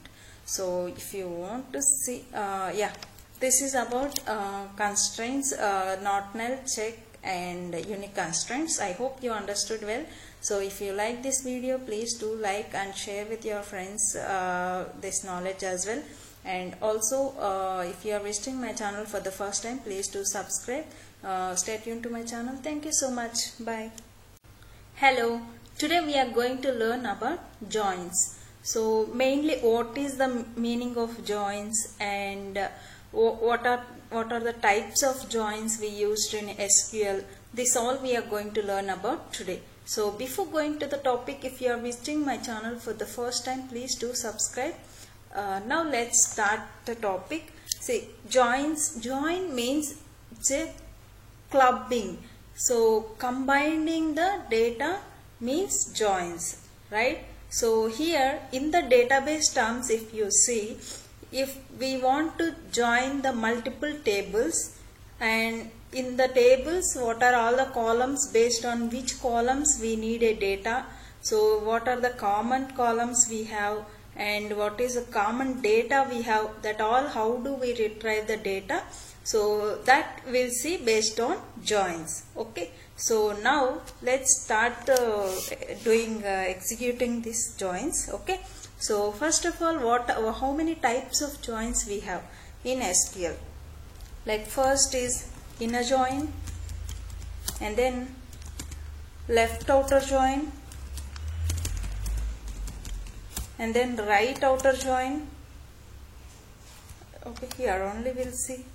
Okay, right outer join and full outer join. So these many, and also cross join. Okay, so these many types of joins we have, inner and these three and this one. Okay, so total 5 types of joins we have in SQL. So one by one we will see now. So first of all, inner join. Okay, so how do we execute? Before going to the in joins, first of all we'll check the data in a tables, what are the columns we have and what type of records we have. Okay, so select start from company table. I am taking here for example. Okay, so how many columns and records we have? Here we have total 8 records, right? So we don't have any foreign keys here. So now if you want to join any column, then you should have a foreign key in other table. Any one of the table you should have a foreign key. Okay, so next the another table which I am going to take as an example, like department. So this also will try to execute this. Now let's see here. This is ID and department and then employee ID. This is a foreign key of this company column ID. Okay, so this is the employee ID. Fine. So now we'll start executing the joins. Select, first I want to get the data based on what are the common columns, common records we have in both the department and company tables. Okay, so that we will see. Company select. Okay, I'll select columns later because I'll show you how to write that columns as well with alias names. Okay, from company alias name I am keeping it as a C. Okay, now what are the details I want to get? C.id means inside the company the ID and C.name. So these columns belongs to company column. Okay, C.salary. Okay, so these details I want to get from company table. Okay, now inner join. Inner join which table? Department, right? So department, for department I am giving alias name as a D. Okay, on. So here C dot means company. Okay, C dot ID equal to D dot employee ID. This is the common, right? Foreign key we have. So here D dot emp underscore ID. So now whatever the columns we have in both, common records we have in both the tables, that details we will get it. Inner join means combining the common data, how to get it. Okay, see here. Let's say here in the columns we will get D dot emp underscore ID means inside the department table, and also D dot DPT. department also we will try to get, so that you will get a clear idea on it. See here, these 3 IDs were matching with these 3 IDs. Okay, so that is why we were getting common data from the both the tables. Okay, so this is about inner join. Next, same columns we take, same, let me take same, and then we'll execute left outer join. Okay, we can give left join as well, left outer also, anything you can keep, no problem, both will execute. I'll show you that also. See, now here whatever, see, on condition, right, after on, what is the condition expression we are giving, based on that the query will get executed. So here left side equal to, for equal, what is the left side is there, that column data will display, all the data will display. Okay, but which are matched with the right side, that also will display. Okay, so this is about left join. Let's execute so that you will get a clear idea. See here, and you can execute, same result will get. See here, 8 rows not affected, right? I have removed outer also, and then only I kept left join. Same 8 rows affected.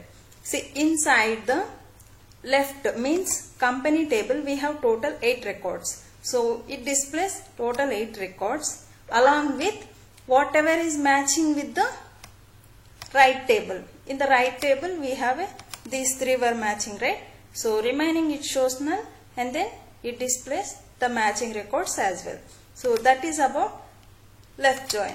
Now let's see right join. Okay, so now it will display, it has to display for left side what it has shown, all the records from left table, right? So now all the records from right table along with the matching records which are there in the left table. Okay, so let's see, execute this. Here what are the, in department we have only 3 records, and those are matching with the left table as well, so that it has to show only 3 records now. See here, it will show all the, see, you can have in a department table with the null ID and another column, then in department whatever another department is there, that also will display. Okay, because what are the columns or records we have in a right table, that it will display all the records. So that is about right join. Now let's execute full outer join.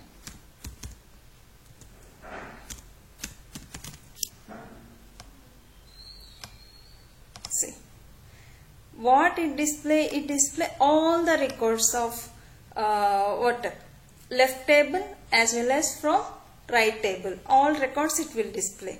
So that is the reason it displayed all. Okay, so now let's execute cross join. Okay, see, cross join means it is kind of matrix. So now here we have a records 3, right? Inside the second table we have 3, in first table we have 8. Total 8 is 24. 24 records it has to show. It will multiply the whole records and then it will show you. Oh, sorry.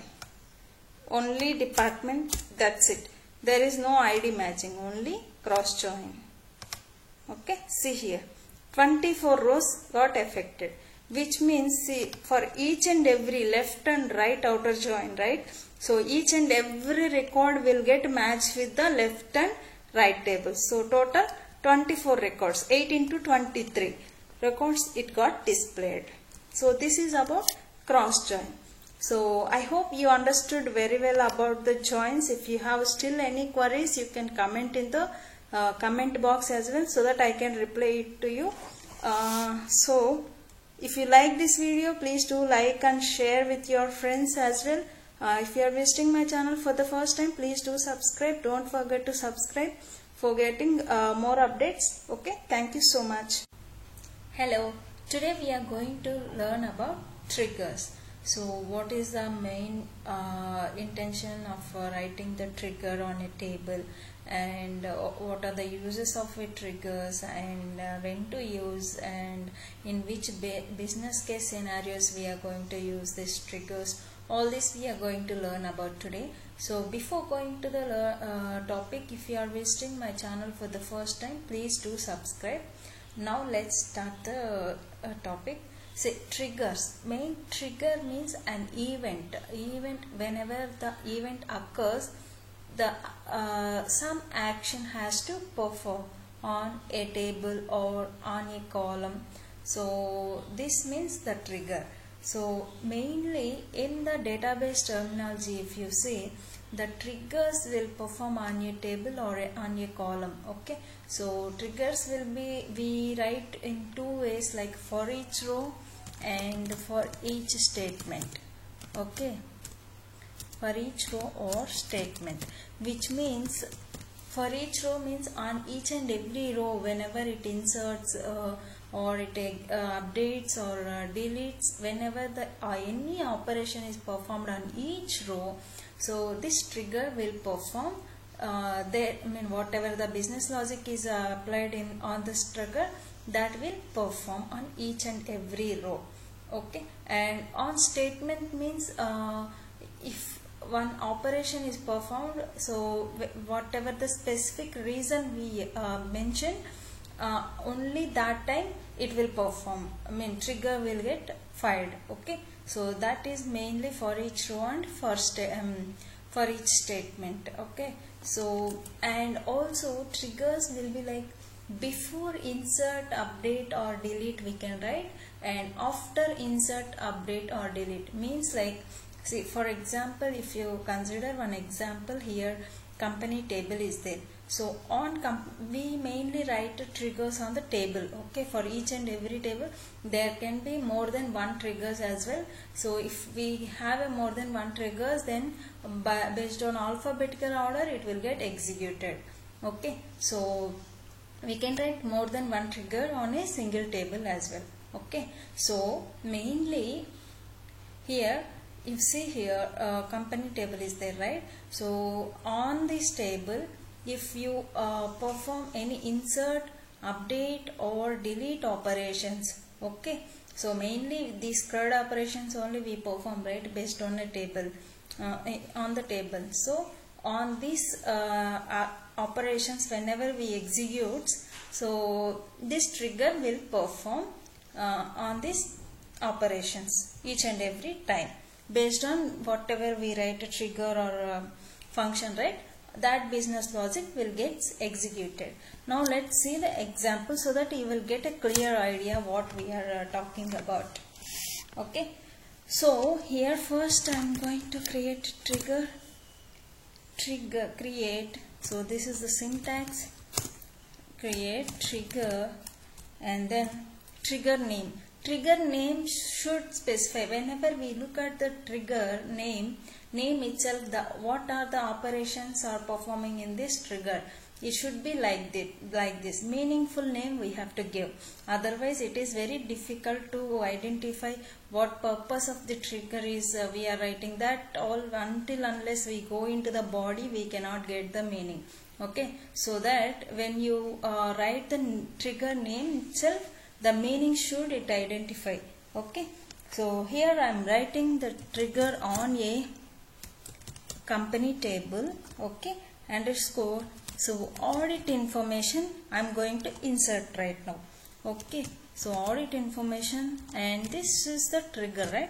So underscore trg I am giving. This is the meaning of this trigger name. Okay, and so after, here I am writing after insert. Okay, after insert, before insert or update or delete also you can write, after insert or update or delete also you can write.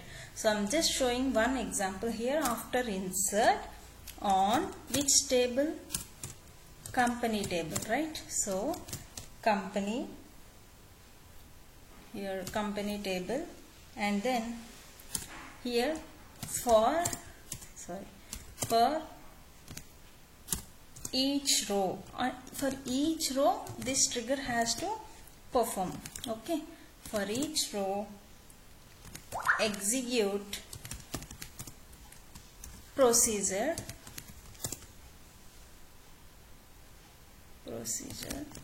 Okay, so here, so what procedure? Here we have to write a function name as function. Inside the function we have to write our business logic, whatever insert operation, that all. Okay, so just my function name is like audit log. Okay, just try to execute, it will give error because we have not yet created a function, whatever is we are executing. See here, it is saying function audit log, it does not exist. So first we create a function and then we execute a trigger. Okay, so now create a function here. Create or replace, I already explained in another video what is the function, how to write a function. These all syntax already there, so you can refer that video as well. Okay, so create or replace function audit log, right? So audit log, and then here this is the main thing. Okay, returns, this function should return always trigger. Okay, trigger as, so which trigger here, what this main syntax is like, between the dollar symbols we have to give this trigger name. Okay, so this trigger name should write here.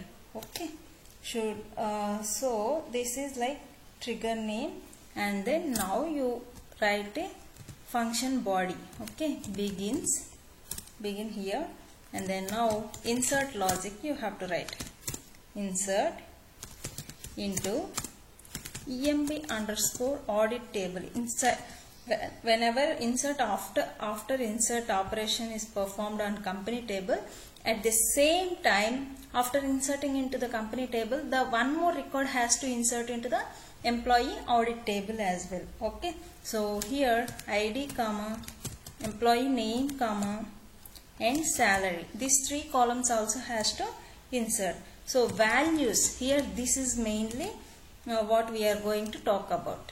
Okay, values, new dot, which means at present latest values, what are the inserted into the particular row in a company table, that value, same values has to insert into employee audit table as well. Okay, so new dot id, these are new dot id means these columns are like from company table, that column names we have to give here. Okay, so new dot, in company table employee name column is like name, so I'm giving that same name. Okay, so here, and then salary also new dot salary. Okay, this salary column is whatever they defined in the company table, you see here, this one, right? Okay, that one. And then here one more column also is there, entry date only, or else we'll check one more time. Yeah, entry date column name is. Okay, and then so here underscore timestamp, so whatever, whenever we are executing that timestamp it will insert, so that we can identify that okay, present it got inserted. Okay, so now here this trigger, this function has to returns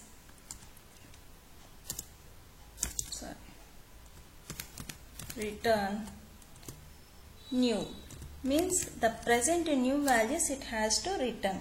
Okay, and then now ends the body. Okay, now this function also we are going to end it. Okay, so where is this trigger, right? So this is the syntax. Okay, and then language, so PL PG SQL. Okay, just this is the syntax, nothing more than this. Okay, now try to execute this function. Sorry, return spelling. Okay, now just execute this function.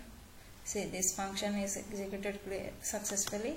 Now execute this trigger. Okay, so both were executed. If you want, you can cross verify the company table, refresh it here. You see inside the triggers, see company underscore audit info trigger got executed, and here inside the functions also, if you refresh here also audit log function got inserted here. Okay, so now we'll see the output, the main aim of the trigger what we have written. So now on company table, if you try to insert one row, okay, then one more record has to execute into employee audit table. Insert into company, so values, here we are going to execute the values. Okay, so what are the columns first? Before that we execute select star from company table. Okay, so now just execute this. How many rows were there here? We have total 10 rows, right? So now we'll insert one more row as well. Okay, so 11th row, and this name is like swag, something like that. I'm just keeping one name, and then some age, and then some address. Okay, next so salary is 30,000. Okay, and some date you can give it here, some 2020 0101. Okay, so this I'm just executing it. Before executing insert time, I have not yet executed. Okay, before executing insert, just check select star from employee audit table, so that you will get a clear idea after insert what has happened clearly. See, here already 2 rows were there. Okay, now we'll just try to insert one row in the company table. Okay, what happened?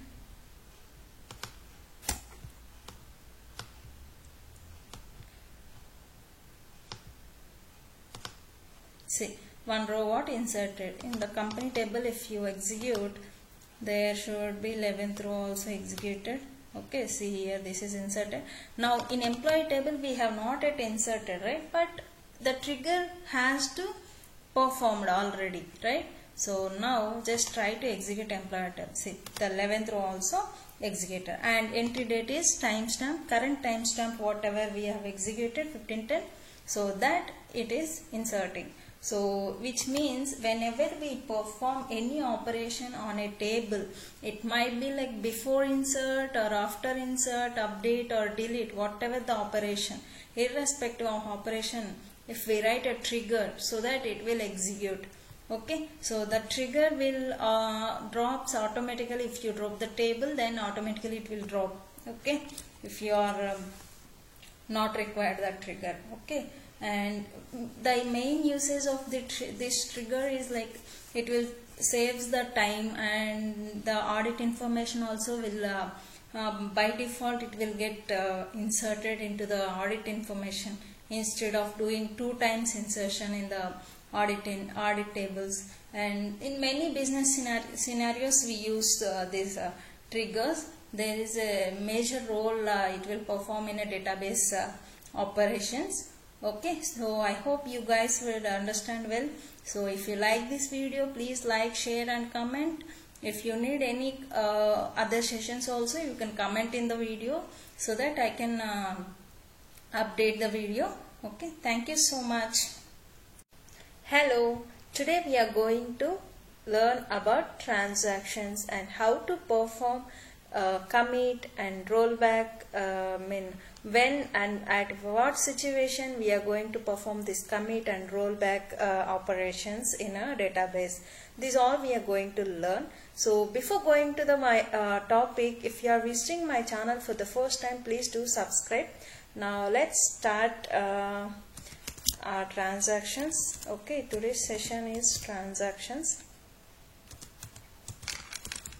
So transactions mainly rollback and commit. Okay, so we are going to discuss in this session about these two transactions.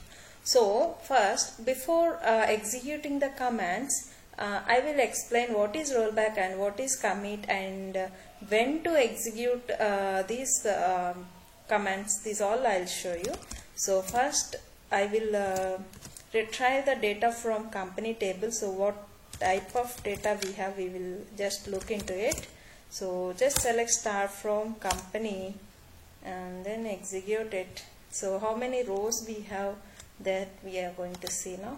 See here we have a data 10 rows we have total. Okay, so now I am going to delete. Okay, delete from company table where id equal to 10. Okay, 10th row I am going to delete. So before, see, as of now, when we are executing the delete, insert, update, these operations, right, we can just do normally. If we don't get it back, or we don't want to save it permanently, those changes, so we no need to perform any transaction type of thing. Okay, so here what we do is, before if you want to retrieve, or which means if you want to roll back those commands again, or if you want to commit it externally, then you have to execute begin statement here. Okay, before executing the delete operation, you just need to execute the begin, so that the transaction session will get started. So now you execute this delete operation here. Okay, so now, which means we have started one transaction and logged it. You can see in dashboard here, just refresh it in server activity logs. If you see here this relation company primary key is this one. Okay, this has been logged, which means our transaction is still logged. So we can roll back it, or else we can commit it. So now I am just going to do rollback, which means whatever the deleted data is there, right, so that will again come back to table. Just before doing rollback, I'll just show you the data, which means 10th row should not be there here, see, which is deleted. Now I am just going to roll back, which means again getting back that row to the table. So just roll back it. Okay, now execute this select star from company. So that 10th row should come again. See here, 10th row came, right? So now if you see in database dashboard also, in server activity logs also, it got deleted, which means our logged is unlocked, which means we have already rollbacked it, that transaction. So this session has been ended here. So if you want to perform rollback or commit, you have to give begin, which means our transaction is started. You have to keep it in a session, so that the transactions will execute successfully. Now this is the rollback, which means what is already deleted, right, data, that we can again back to the table, the data. So that is the main purpose of rollback. Okay, now we are going to see commit. Commit means if you once you delete the row, okay, then if you give commit, means again the data will not come back, which means the delete operation is committed, which means fully it is executed. Okay, so let's see example so that you will get it. We have to execute begin statement before doing any operation. Okay, so begin. So now our transaction is started. Okay, now just try to execute delete operation again. Okay, just delete it. Okay, now just select star from company, execute this. So see here, 10th row will not be there. Now if you see in our logs, see here, it is logged. Our company table is there, right? This one. This has been logged. Okay. Now I am not doing rollback. I am just committing it. Okay. So if you commit it, then again you can't roll back. Means this delete operation we are committing means permanently we are deleting that row. Okay. Just commit this. Okay. So now you just roll back. Try to roll back it. Though if you roll back, it won't get back because already commit has been done. Sorry. Just roll back it. It will say there is no transaction is in progress because this session has been ended already and this operation is already committed. So there is no transaction is in session to roll back that particular row. Okay, so this is the main meaning of commit and rollback. I think you people understood well. You see, you can just, I will just execute this again. Select start from. So 10th row should not be there because we have given committed. Okay. So this is the main difference between commit and rollback. And if you want to perform any transactions, the begin statement should be there. Then only the particular transaction will be there in the session. Okay, so that we can perform rollback or commit operations. Okay, so I think you understand well about this topic. Okay, if you like this video, please do like and subscribe to my channel to get more updates. Thank you so much. Hello, today we are going to learn what are the frequently asked questions in SQL interview.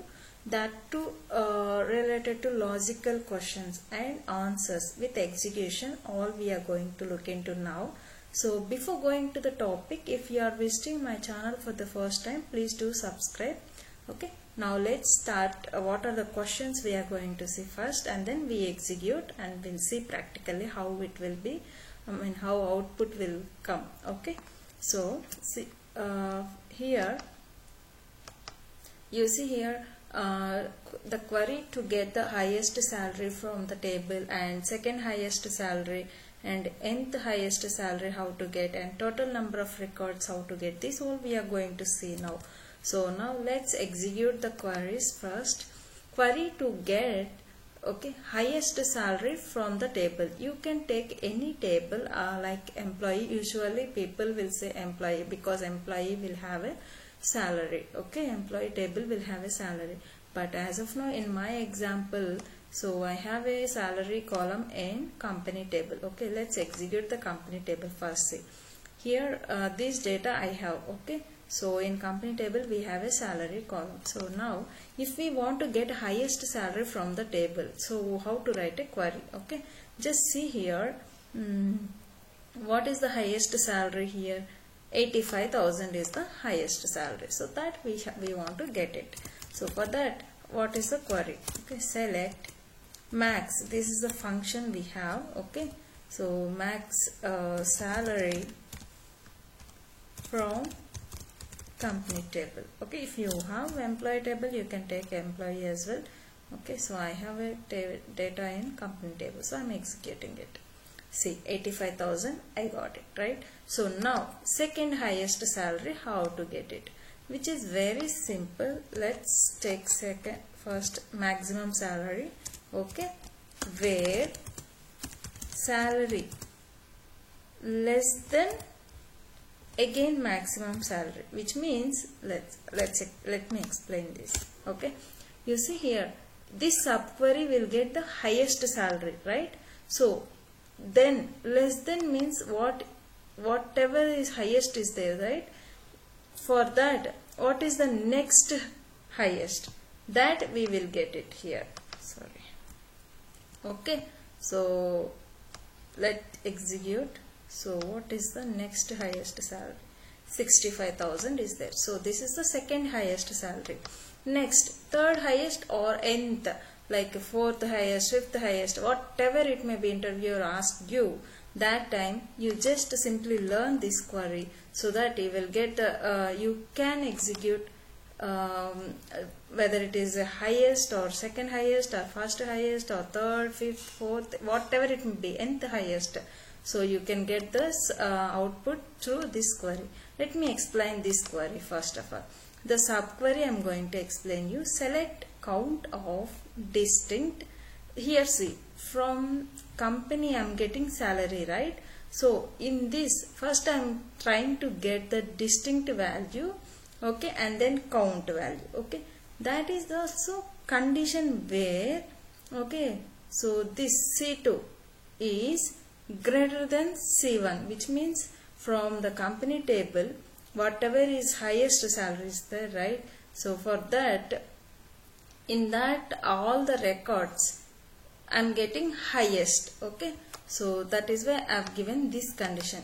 If you see here, if I give 0, I will show you this magic here. 0, then you will get highest salary from the table. See, 85,000 we got it. If you give 1, then the second highest salary you will get it, okay. So and then if you give 2, then the third highest salary you will get it, okay. See here, 50,000, right? So only this single query will be enough for all types of questions, all logical types of questions, like whether it is highest salary or second highest or third highest or nth highest salary, right? So you have to remember this query, then only you will get a good impression to the interviewer, okay.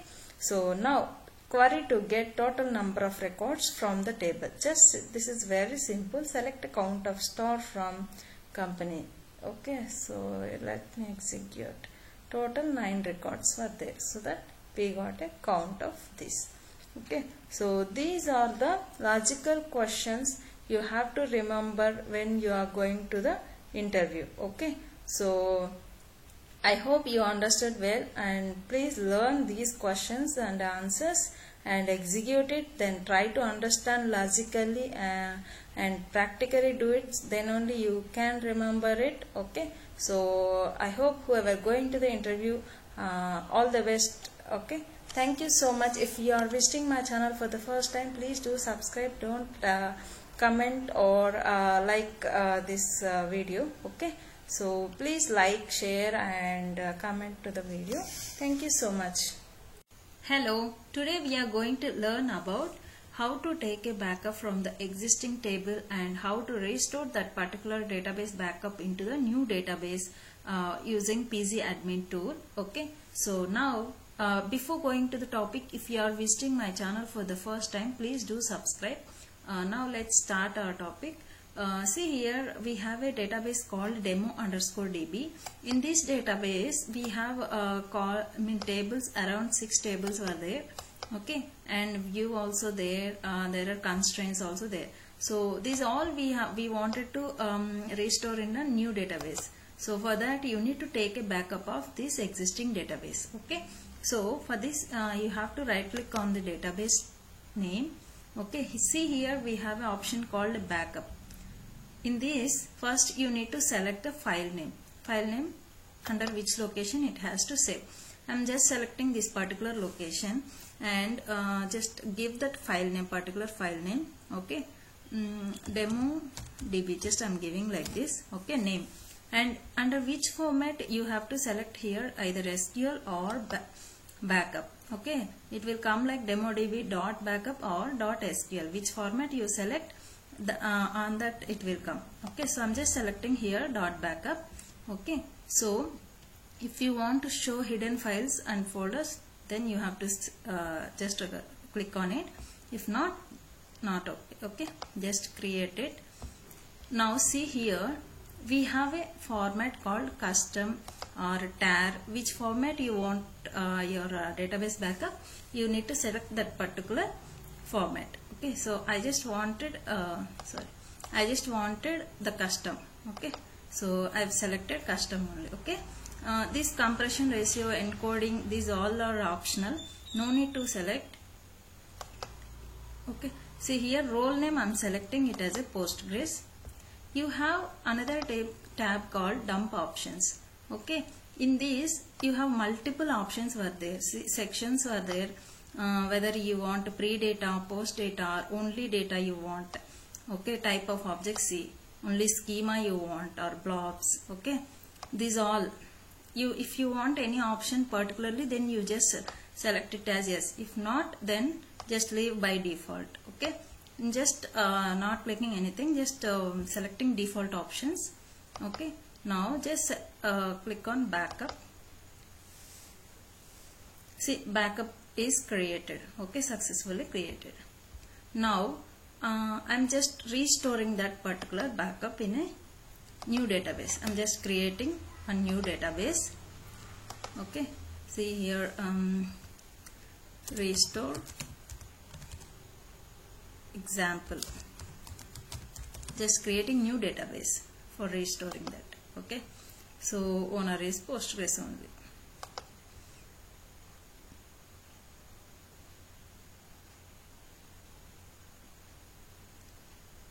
Just creating new database to restore that particular backup. Okay, so now created this particular database, restore underscore example. If you observe here, in this particular database, this is newly created. So here we don't have any tables, right? Now we restore that existing backup. Okay, you just right click on the database name, and we have an option called restore. Okay, see here you need to select the format, in which format it is there. It is a custom which I have selected earlier. So the file name you see here in this particular location, demodb.backup, which I have already created. Okay, and role name we have to select Postgres, and the same options whatever you have selected at the time of taking backup, we have options also at the time of restore. If you want, you can select it. Okay, otherwise just leave it as a default and then restore it. See, it is successfully restored the database. Just refresh on the database once and check whether the particular tables and data got restored or not. See here in the restore underscore example database, we have, even if you see, we have a data also came, whatever is having existing, right, the same in this particular database. Okay, so I hope you understood well. If you like this video, please do like and comment on this video, and also please do subscribe to my channel if you are not if you are visiting my channel for the first time. Thank you so much. Hello, today we are going to learn about how to execute if-else conditions in PostgreSQL database. So before going to the topic, if you are visiting my channel for the first time, please do subscribe. Okay, now let's start our if-else condition, how we can execute the conditions, and mainly in which scenarios we have to use this if-else conditions. That all we are going to see now. See, I'm just writing this small function like just executable code. Okay, so do declare. Okay, so a equal to integer. I'm just assigning some default value to this, so some 300. Okay, and b integer equal to some 500. Okay, so now let's begin our body part. Okay, begin. If a is greater than b, then I'm just printing some message. Okay, so for that we use raise notice a is greater than b. Okay, just end with a semicolon. Else printing another message, raise notice a is less than b. Okay, so now end if, we have to end the if. Okay, and end our body part. Okay, so just execute this. You see here A is less than B. Okay, now we can have another else if condition also. How to write that we'll see. Else if, okay, A equal to B, then okay, another raise notice will write. Okay, raise notice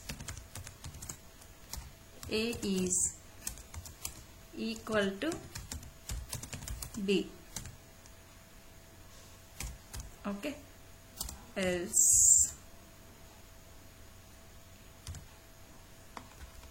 this condition will come. Okay, so now just try to execute this. A is less than B, right? So now let's change the value of it. Both are same, then whether it executes that part or not. Okay, A is equal to B. Okay, so if we'll see the less than part as well, A is greater than B, and see A is less than B, right? So this is else part. So these all three conditions we have seen. See, we can include nested if conditions also here. Nested else also we can write. So all are similar. If you want to execute a database function, inside the function, if you want to execute if and else conditions, then you have to write like this. Okay, I hope you understood well. If you like this video, please like and share, comment my video, and also please do subscribe to this channel. Thank you so much. Hello, today we are going to learn about JSON data type in PostgreSQL. So what is JSON data type and what is the format of JSON, and when we are going to use this JSON data type, and what is the main usage of this JSON data type. This all we are going to see now. So before going to the topic, if you are visiting my channel for the first time, please do subscribe. Okay, now let's start actual our JSON data type, how to execute and how to create. All this we see now. See, so mainly the format of the JSON is key and value pair. Okay, key value pair, right? So after that, whenever when we are going to use this JSON data type, if you want to transfer data between server and a web application, then we have to use a JSON data type. Okay, so now let's see how to create a JSON data type for column. Okay, just create a one fresh table. Okay, table name called product. Okay, and then let's create a primary key, product underscore ID, and then see just one second. Okay, serial, just I'm assigning the serial number for this. Okay, then give a constraint for not null, and then assign a primary key. Okay, so after that add another column called product underscore description. Okay, so here you see JSON, you have to give the JSON. See here, this is a keyword, that is why it is highlighted with the blue color. Okay, so mainly all the keywords are highlighted with the blue and red, right? So JSON is a keyword, and then make it as a not null. Okay, now just create this table, just execute this. See, query returned successfully. Okay, now let's try to insert the data. Okay, how we are going to insert data into the JSON data type, that is the main intention. Okay, now insert into product. Okay, product table, and then what is the value you are going to insert. Okay, just I'm going to insert only product description. Okay, see here it is there, right? Just copy it. Product description. Okay, and then values. Okay, now see, this is mainly you have to concentrate. Okay, you have to give the single quote because for a string data type or whatever it may be, JSON data type, you have to give this value. Okay, and then you have to give the braces, curly braces. Okay, inside the curly braces only we just give the value. Okay, now just give key and value, right? So here we need to give a key. Okay, so here I'm going to give the key is a laptop. Okay, and then after the double quotations, because that is a key, right? So we have to give the colon, and then value we have to give. We have to pass some laptop name. Just I'm giving Lenovo. Okay, just for example. And another one more value I'm just trying to give. Okay, just for laptop, right? Specifications. Okay, specifications colon. So what are the specifications we can give? Just say RAM. Okay, specifications I'm just passing it as a list values. Okay, if you see again we have to give the curly braces. Okay, inside that RAM. Okay, and then colon, and then let's say for example 10 GB RAM. Okay, and then another value is a color. Just sorry, you have to give the double quotes. This is a key color. Okay, and which color you want it, it's your wish. I'm just giving black. Okay, so this is the way you have to give. Okay, and you have to close the curly brace here. Okay, so now this is what value I am passing. Let's execute this. See, query returned successfully. Now let's retrieve the data. Select, just start from product. Okay, just execute it. Sorry, I've selected till less.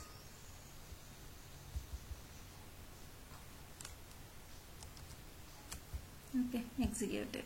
Now see, we got data in a JSON format. Okay, so however we inserted, right, the same way it will exist. See, if you want to get only key, then value, then how you can get it? Select, okay, product description.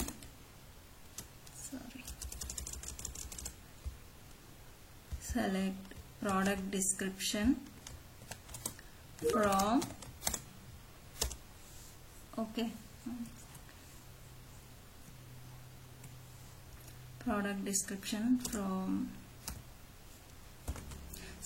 product description. Okay, so you have to use this operator. Okay, arrow symbol. Okay, after that, so what is the key is there? So laptop, right? That you have to pass it here. Okay, and then just give some alias name. Okay, just pass a key, something like that. Key laptop, any name you can give it. This is alias name. Okay, from, okay, and then product, from which table you wanted to retrieve the data, that table name you have to give. Now you see what is the values there for this laptop. Okay, that we have to get it. See, Lenovo is there, right? So that we got it. If you just don't want this quotations, right, then you have to give this one, this operator. Let's execute this. See, Lenovo, we got it. Okay, if you just wanted to get some other value, specifications, for this what is the value we have? Okay, just give some, execute it. See, inside that the whole value will come, because for specifications again we have a multiple list. Okay, so this way the JSON data we can retrieve from the database. Okay, and also we have inbuilt functions for the JSON, how to retrieve a data, that we will see in the next session. So if you like this video, please do like and subscribe to my channel for getting more updates. Okay, thank you so much. Hello, today we are going to learn about how the age, date and time functions will work in a PostgreSQL database. Okay, so before going to the topic, if you are visiting my channel for the first time, please do subscribe. Now let's start our topic. See, first of all we are going to see about age function. The main syntax of the age function is timestamp. Okay, you can pass two parameters like from and to, and then you can pass with the one parameter as well. I'll explain you what it is exactly clearly. Okay, see here, right, in the first parameter you have to pass the future date, I mean till when you want to check the age. Okay, let's say this will be the today's date. I'll give to 2021-05-30th of this month. I'll just give, but today is 15th of this date, and from when I want to get the till when, right? So let's see this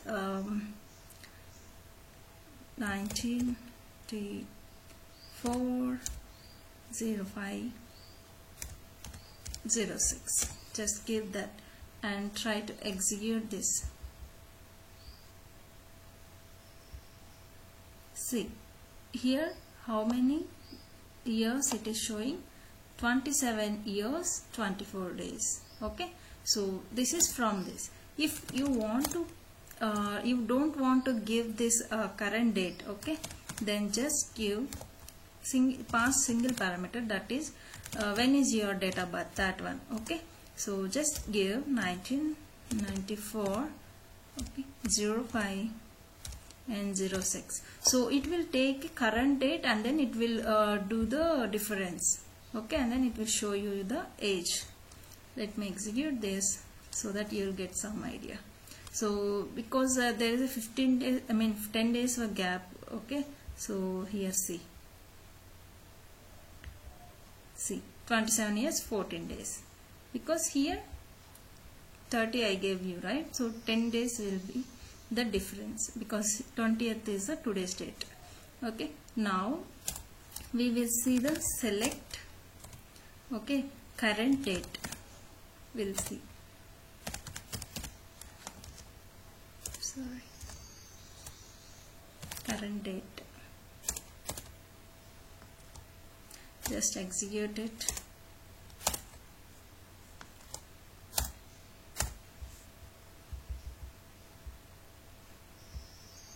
See, today's date is 2021-05-20. Okay, now current time, how much time it is, we will see.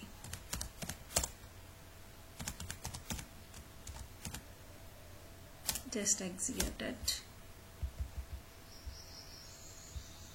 See, this will be the time, so which is 15:19, which means 3 o'clock, around 3 to that much of time. So now we will execute select, okay, current timestamp. We will just see the timestamp, which means along with the date it will come. Current timestamp. Just execute it. See here, date and time, both it will get. Okay, so next if you want to get round up value for the seconds fields, right? So that if you have to pass a precision for everything, okay, for each type of function. Let me give current underscore time of precision. I'm just giving 2. Okay, so let's execute. See, it will just round up with the seconds field, and then it will give you the result. Okay, so the same way you can pass a time for precision for timestamp as well. Okay, next function which we are going to see is select local time. So here what will be the local time, we just see. Okay, just execute it. See here 15:20. Okay, now another function called local timestamp, which means along with the date we will get it. Just execute it. see, along with the date we got it. Okay, this is our local timestamp. Okay, and then select the next function is we will see about the precision. Even for local time or local timestamp, we can check with the precision. Okay, so local time, just pass precision value. Even for timestamp also you can try to pass a precision value. It will just round up the seconds field and then it will give you, just optional. Okay, based on your requirement you can give the precisions or not required. See, these are all are the main predefined functions in PostgreSQL for age and date and time. So how you need to pass the parameters for age and date, time and timestamp we have seen, right? So I hope you like this video. So please do like and comment, subscribe to my channel. Okay, so that you will get more updates from my channel. Thank you so much. Hello. Today we are going to learn about what are the JSON predefined functions were there in a PostgreSQL. Okay, so in earlier video we have seen about JSON, when to use the JSON data type and what is the format of JSON data. So this all we have seen, right? So now we will learn about the predefined functions. So before going to the topic, if you are visiting my channel for the first time, please do subscribe. Let's start our topic now. So before executing our functions, I'm just selecting the table. So which data we have in a table. Okay, just check once in a product table what data we have. Okay, so here, right, we have a product ID and product description. Okay, if you see the product description, we have a key value as a laptop and value as a Lenovo, and key is the specifications, and there is a object type of values were there. So now if you try to execute the JSON functions which are already predefined, JSON, and then if you just give control and space bar at a time, just after that you will get all the predefined functions. See here, JSON aggregation and JSON build array, each extract path from the text and object keys, everything. There are lot of functions are there.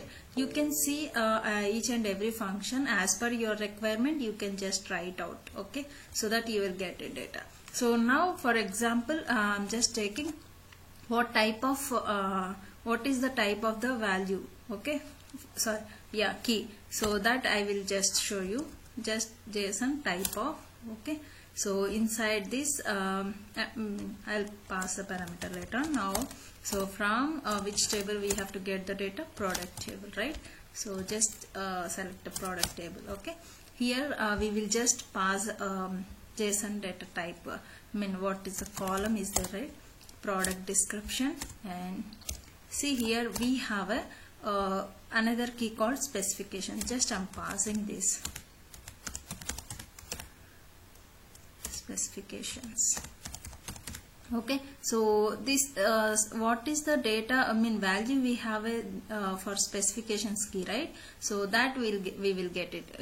What type of data we have. Okay, so it should get object. Okay, because that type of data for type of value is assigned for the specifications is object, right? So just see, for 4 columns we got a object. If you want to see for a laptop, we will get string only, right? For Lenovo, HP, these all values we have assigned for the laptop key. Just see string. Why here we got a null? Let's see the data. You see here we have laptop and the mouse. If you want to see the mouse, then if it matches it will show you the string. Remaining will be null. Okay, see here. This is the way of executing the JSON type of function. Okay, it will get the whatever the key is there, right? What type of data we have, that type we will get it. Okay, JSON type. Now we will see the another function called JSON underscore. Okay, so here what are the object keys were there, that we will just try to retrieve. Okay, just give object keys. so that you will get it from product table.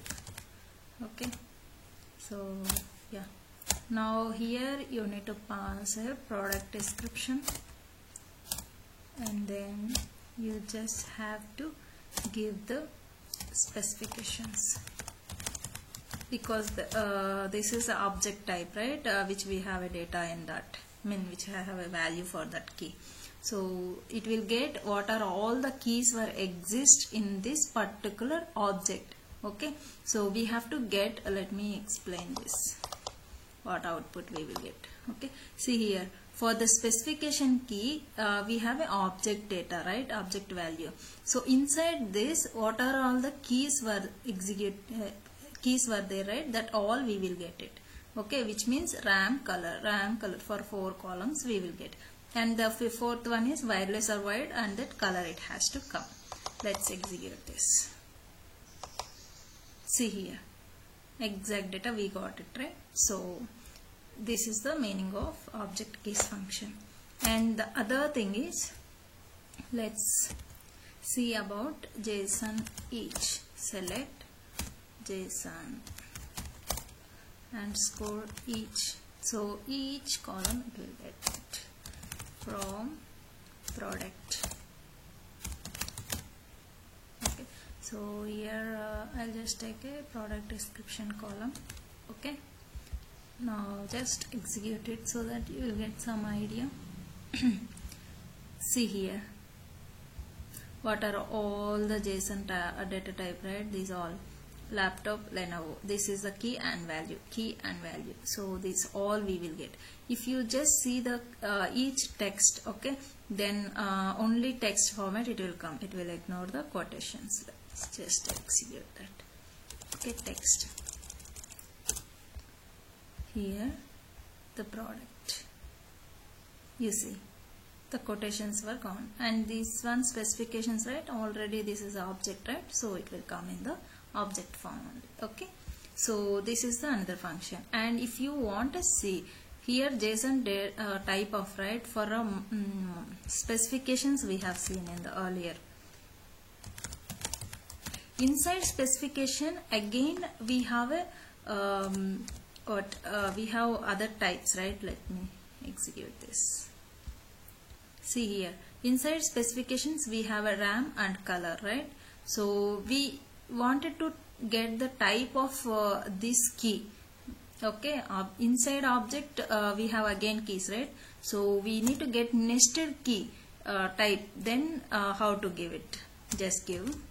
I just wanted to get the data for color. Just execute it. See, sorry, one second, wrong name. Okay, so yes, we have missed it, so just try to execute it. See, we got a string, which means color data type, what we have, right, what type of we have data in a color key, so that we will get. For till specifications, if you execute, you'll get object type. Okay, so these are the few functions which I explained. I hope you understood well. If you like this video, please do like and subscribe to my channel to get more updates. Also keep on watching my channel. Thank you so much.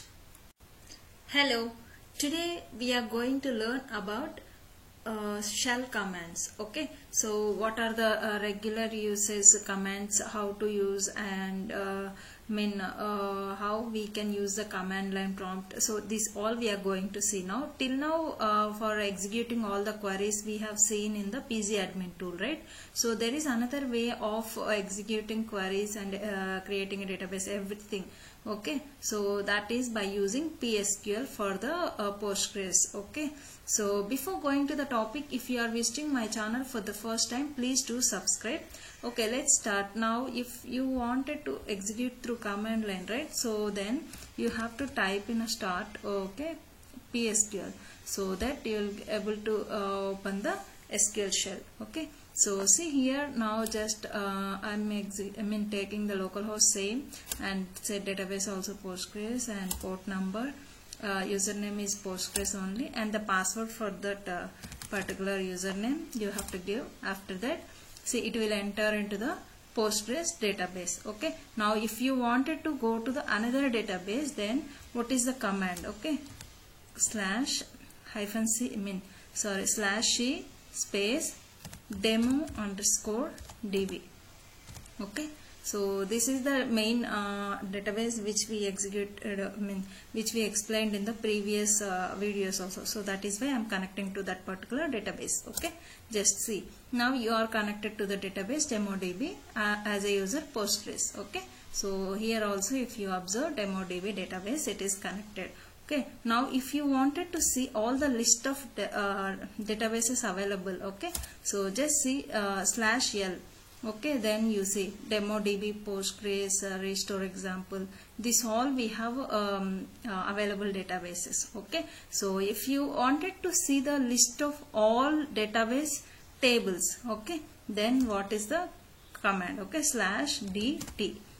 Okay, see here in the DemoDB we have all these tables. Okay, see example, company, course, product, this all we have a number of available tables. Okay, so now if you wanted to see, if you wanted to describe particular table, okay, then slash d, just employee, give employee table. Okay, see here, so in the employee table, employee ID, name or columns, and what are the type of that, so how many indexes were there, these all we have. Okay, so the whole description of the table, so I mean describing of the table will be there. Okay, so slash d if we use. Okay, next one is slash df, which will be useful for to see the how many what are all the available functions in that particular database. You see we have two functions, so that it will show you the two functions. Slash df is used for checking the available functions in a database. Okay, now if you wanted to see the schemas, how many schemas are available, okay, then you just have to give slash dn. See, we have only public schema, for that owner is Postgres, so it has shown that one. Okay, now if you wanted to see what are all the users and roles are available, okay, list of users and roles, then slash du. Okay, it will show you. See, role name is Postgres and super user, so these all we have a roles. Okay, list of roles attributes, slash du. Okay, after that if you wanted to see available views in a particular database, then slash dv. Okay, then see here we have one view called company employee details underscore view, so it will show you that one. Okay, if you wanted to just select, if you wanted to execute some query, just try to execute, select star from employee. Okay, now it has shown this one, right?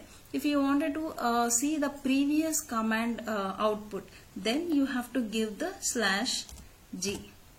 See, it will execute, it will show you the previous output only. Okay, so and then next, if you wanted to seek for any help, okay, you don't have a idea, okay, then you wanted to seek for help, then slash and then question mark you have to give.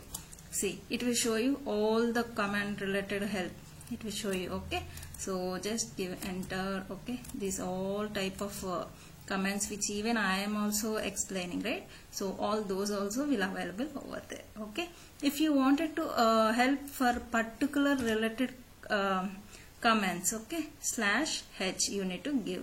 Okay, specific commands. See, alter and then just roles related and then extensions, whatever it may be. Just seek for some column, some related to alter table help. Okay, if you wanted, then it will show you how to create a table, how to alter the table, that all syntaxes it will show you. Okay, so this is the command. After that, if you wanted to see the timing of the query execution, just you have to give slash timing. Okay, now timing is on. Let's execute the query so that you will be able to see. Count of star, okay, from product. This is the table name. Okay, you see here it will show you even time also. 2.706 milliseconds it has taken. If you wanted to off the timing, then slash timing again you have to give, then timing will get off. Okay, so this is timing get off. Okay, now if you wanted to edit any query or something else in the text notepad, okay, then you just have to give slash e, just enter it, then you will be able to see here the notepad. Okay, if you just have to execute, just select star. You wanted to edit, then you can edit, just save it and then close it. See, it has been executed, right? Select star from product. Okay, now this is the way of executing the query from the notepad. Okay, from the shell also you can go to the notepad. Okay, after that if you wanted to go to if you this way you can check all of the commands. Okay, these are the basic commands regularly we are going to use. Okay, so now if you just wanted to exit the shell, okay, then slash q you have to give, just press enter and then the shell closed. Okay, I hope you understood well about all these commands. If you like this video, please do like and subscribe, as well as comment to on this video. Okay, if you need any help also comment on the videos, then I will try to help you out, guys. Okay, thank you so much. Hello, today we are going to learn about arrays. So what are the examples of arrays and how to define an arrays in a PostgreSQL, and on which type of data and when to use the arrays, in which cases we have to use the arrays. These all we are going to learn about today. So before going to the topic, if you are visiting my channel for the first time, please do subscribe. Now let's start topic is arrays. Okay, so mainly in arrays, right, you can array is a data structure, we can usually say in a programming languages like Java or C++, whatever it may be. Okay, so now arrays can define in any data types. In PostgreSQL mainly allows on any valid data type, okay, arrays, which means enumerated data type or built-in data types or user-defined data types or some character data type, text or integer, whatever it may be the data. Okay, so it will allows arrays will allows there are all the data types which are valid in a PostgreSQL. Okay, so now what is the syntax of arrays? Okay, that we will see now. We can see that variable name and the data type you have to give, whether it is a character or text or integer, whatever it may be. So this is the syntax. Okay, data type, and then you have to define size or empty, whatever. Okay, as per your requirement. Now we have to see just one example I'll show you, so that you will get a clear idea what exactly the arrays does and how the arrays will perform. Okay, so let's create one table. Okay, create table, name called customer. So and the columns we can define as a customer ID.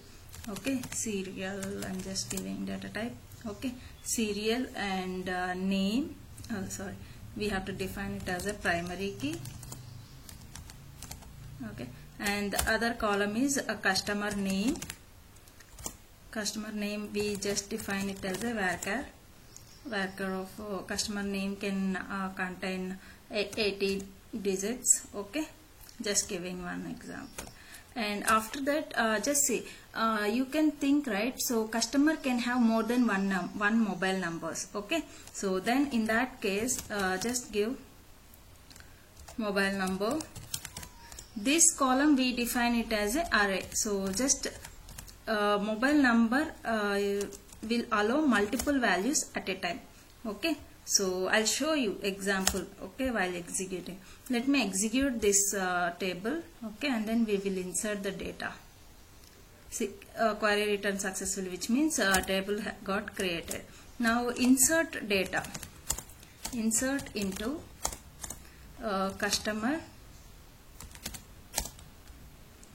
Okay, so here, right, you just give customer name as a some Raji. Okay,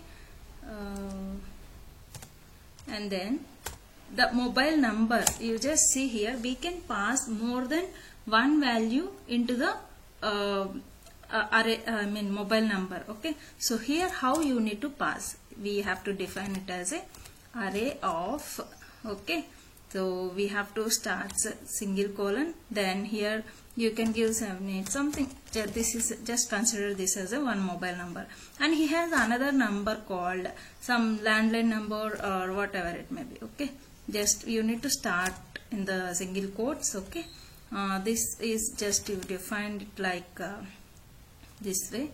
Okay, something like this. Okay, then now you just end it. This we are going to insert data into the array. Now what happened? Array, yeah, what we have done, I'm sorry, actually, right, these are values. Okay, syntax itself we have missed it. Okay, so here you need to define a column names. Okay, so here just this is a customer name and mobile number. Okay, so now try to execute this. See, query returned successfully. Just execute the call table, select star from customer. Now let's see the result.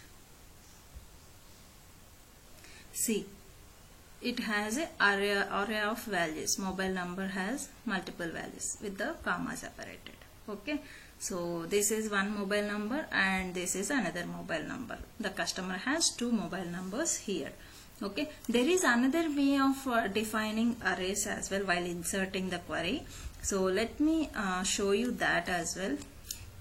Here we have shown it in a square basis, right? So now we can define it in a curly braces as well. I'm just giving some name called Ram. Okay, just array of, okay, here in the below how we have seen array of square braces, right? Now in the curly braces this is not required. Okay, you just have to give curly, you just have to starts with the, just let me delete all this so that you'll get a clear idea.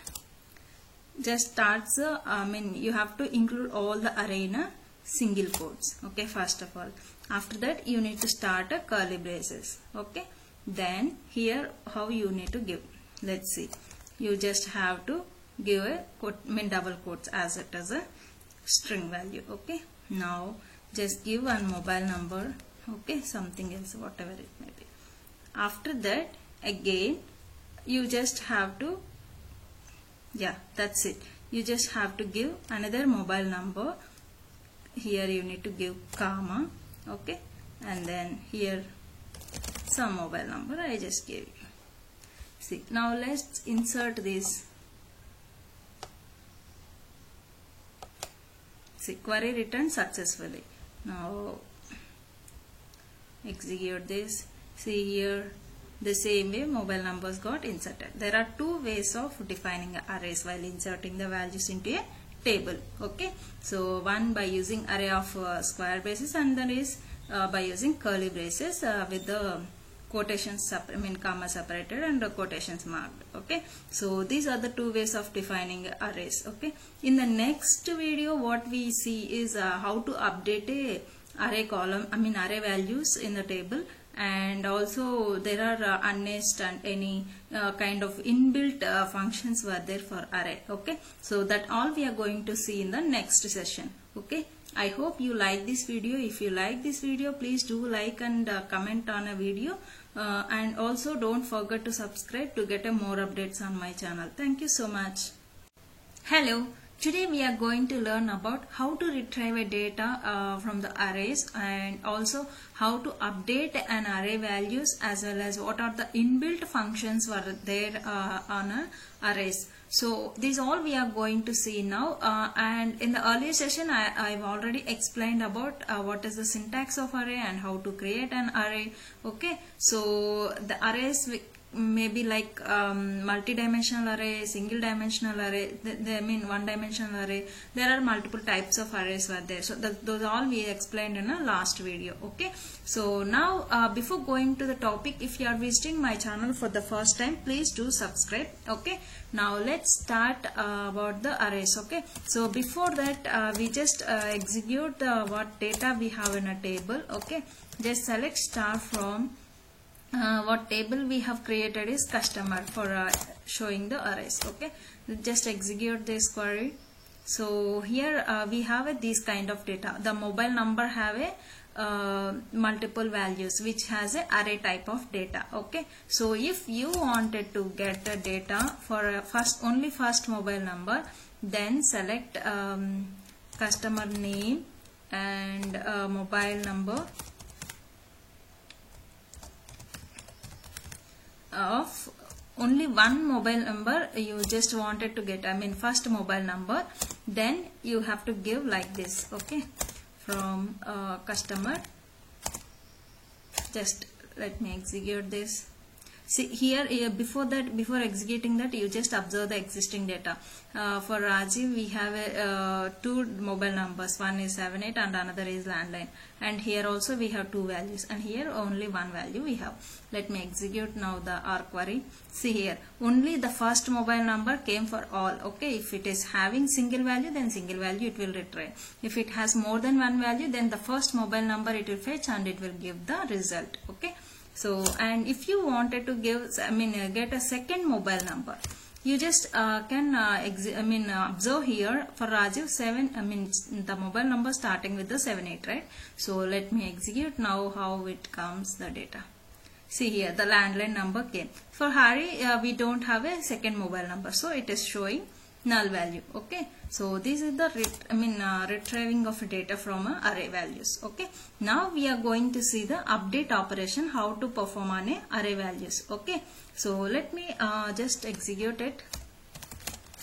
Update, just try to execute one value. Okay, now update customer and then set mobile number of the first mobile number. If we wanted to update, you can give second mobile number as well, whatever it as per your requirement you can execute the query. Okay, I'm just executing the first mobile number. So now here, right, the first mobile number starts with the 78 something else. I'll just give some value we just give. Okay, so let me execute it, where we have to give where condition.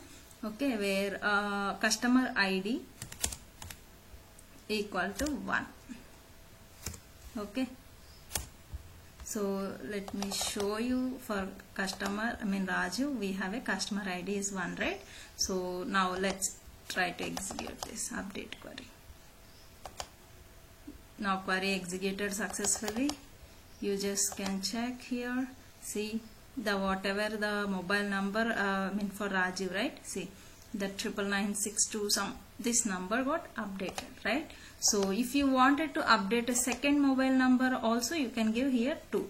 Okay, and the same way you can write an update query in another way as well. Just let me I have shown you, right, while insert we just have to give braces, multi-dimensional array, how to update. The same way you can execute it. Okay, now we will see the inbuilt functions what are there in arrays. Okay, just let me execute. Select and the customer name. Okay, comma. So we have one function called unnest. Okay, unnest of mobile number from customer table. Okay, let's see what exactly unnest will does. Okay, so unnest what it will does is, see here for Ram we have a 2 numbers and Rajiv 2 numbers, for Hari 1 number. Total how many we have? 3 rows, right? But the mobile numbers we have a for 2, 3, 4, 5. So total 5 records will come. For each and every name 2 records, because whoever have 2 mobile numbers, it will show you the 2 numbers. Okay, 2 rows. Let me execute so that you will get a clear idea. See here, total 5 rows came because it expands the array values. Okay, in array, if we want, if we see whenever array, right? So if we get some clumsy like that, then you can use unnest and then you will see the extracted data from the array. Okay, so this is the main usage of unnest. Okay, and then next function we can see is a any function. So how it will perform, let's see now. Let me execute customer name, okay, and mobile number, okay, from customer. So here you have to observe here clearly. See, any function means we know the mobile number, one of our employee or whoever it may be, the customer number, but we don't know the name of his. Okay, so then at that point of time, by using mobile number, how to search an employee number, employee name or customer name. Okay, then how? Which means by using any function. Let me see, I know this number. Okay, I don't know about as his name is Ram. Okay, now let me execute this, where equal to any of, okay, you have to give here mobile number column, because we don't know about the name of the customer or customer details. We don't know, we know only the mobile number. At that point of time you have to give the any function, then just execute this query so that you will get a customer details. You see here, fine, right? You got a exact customer name. Okay, you know the particular only single data which has a multiple values. Okay, and but you don't know about the customer details. At that point of time we use a any. Okay, any function for the array values. Okay, so these all about the retrieving the data from the array values and updating the array, as well as the unnest and any function while perform on arrays. Okay, so I hope you like this video and understood well. Okay, if you like this video, please do subscribe as well and comment on this particular video. Okay, so please don't don't forget to subscribe so that you will get more updates on my channel. Thank you so much. Hello, today we are going to look about UUID data types. Okay, so far we have seen many data types like integer, char, varchar, arrays, JSON. These all data types we have seen, but today is the most important data type which we are going to look into now is UUID. So in this session we are going to see what is the purpose of using UUID and when to use this data type. Okay, so this on what is the format of UUID data type, this all we are going to see now. So before going to the topic, if you are visiting my channel for the first time, please do subscribe. Now let's see, expand UUID. What does it mean? Okay, so UUID stands for Universally Unique Identifier. Okay, so which actually, right, when we are going to use UUID means if you are doing the development or some if you are working on ERP systems, okay, then we have a lots of organization data and client data, customer data. We all have many kind of tables and data, right? So at that time if the system don't want to be lesser secure, okay, and then for primary key we have to give it as a UUID, which is similar to serial data type. Okay, when you are defining a serial data type, right, then it will generate a serial key for all the all the rows, right, by default, like 1 2 3. But this generic numbers like 1 2 3 may not be secure. Okay, so but this UUID is a 32-bit identifier. Okay, the format will be 32-bit, okay, which has a hexadecimal value, okay, and it contains 4 hyphens in between the characters. Okay, so I'll show you while executing this UUID data type how it looks like as well. Okay, and I already explained, right? So when to use, when you are working on ERP systems, or if you wanted to keep your data more secure, then you have to use a UUID data type. Okay, let's see now. We have to, if we wanted to use a UUID data type, then first you have to create extension. By default it won't come with the database, so you just have to create a extension. Okay, and then if not exist, which means if it is already there in the system, then it won't reinstall it again. Okay, if so that I am giving a keyword as if not exist, then this is the main function which will be using UUID data type. Okay, UUID hyphen OSSP. This is our extension. Just execute it.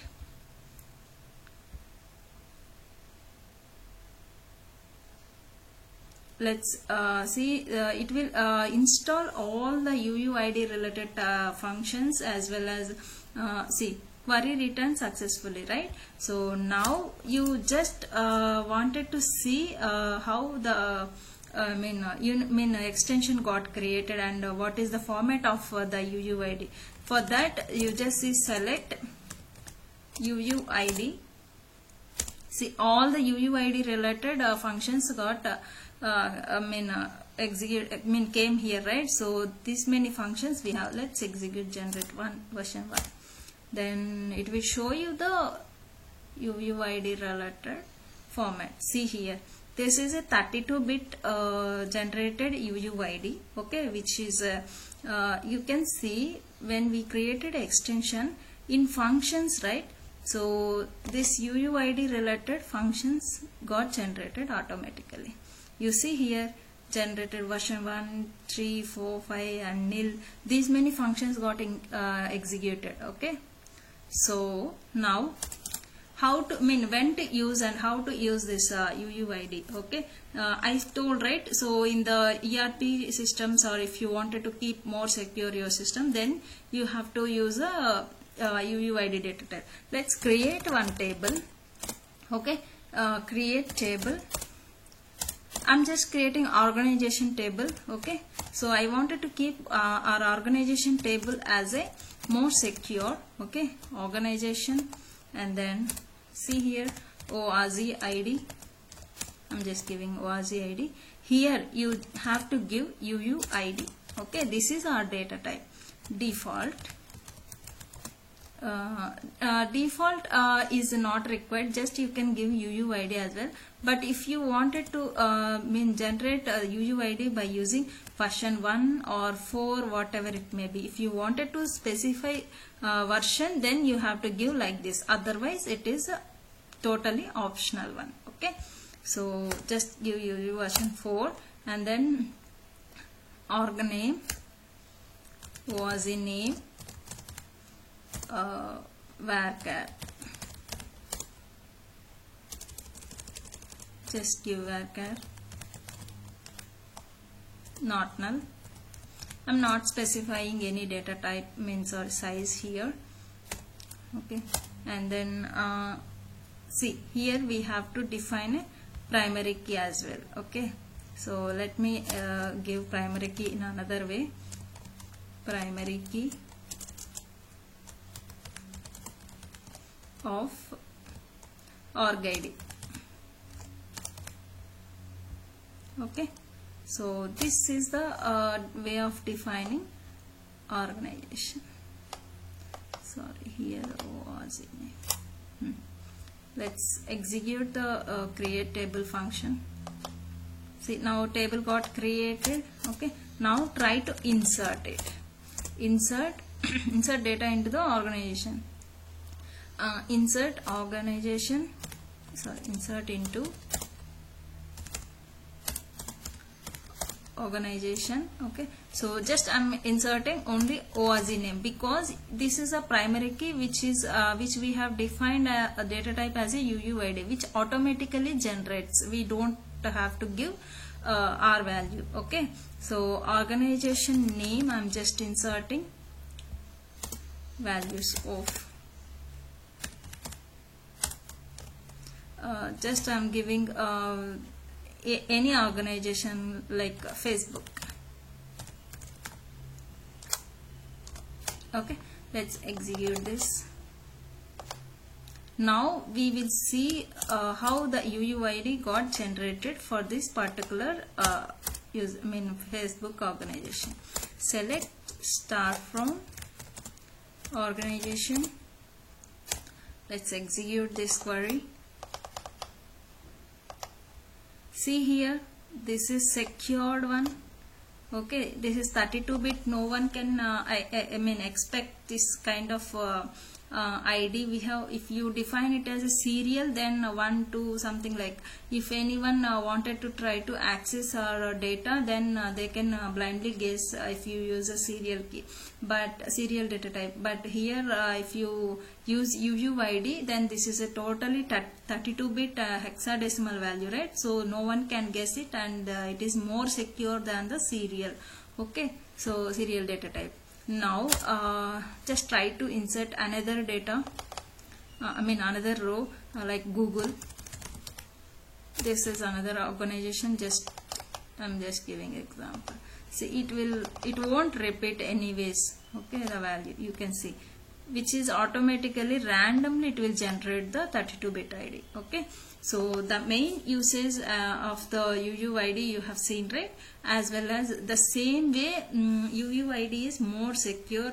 I'm repeating again and again because when you are doing the development or you are developing the database for ERP systems or any kind of big organizations, then you have to I recommend you have to go to UUID for the primary key. Okay, so I hope you understood well. Okay, if you still have any doubts, you can comment me on this video.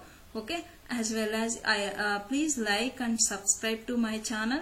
Thank you so much. Hello. Today we are going to learn about cursors in PostgreSQL. So what is cursor and what is the purpose of using cursors and when to use the cursors. This all we are going to see, and also what are the steps to perform cursors and what is the syntax are we going to use in a cursors. Okay.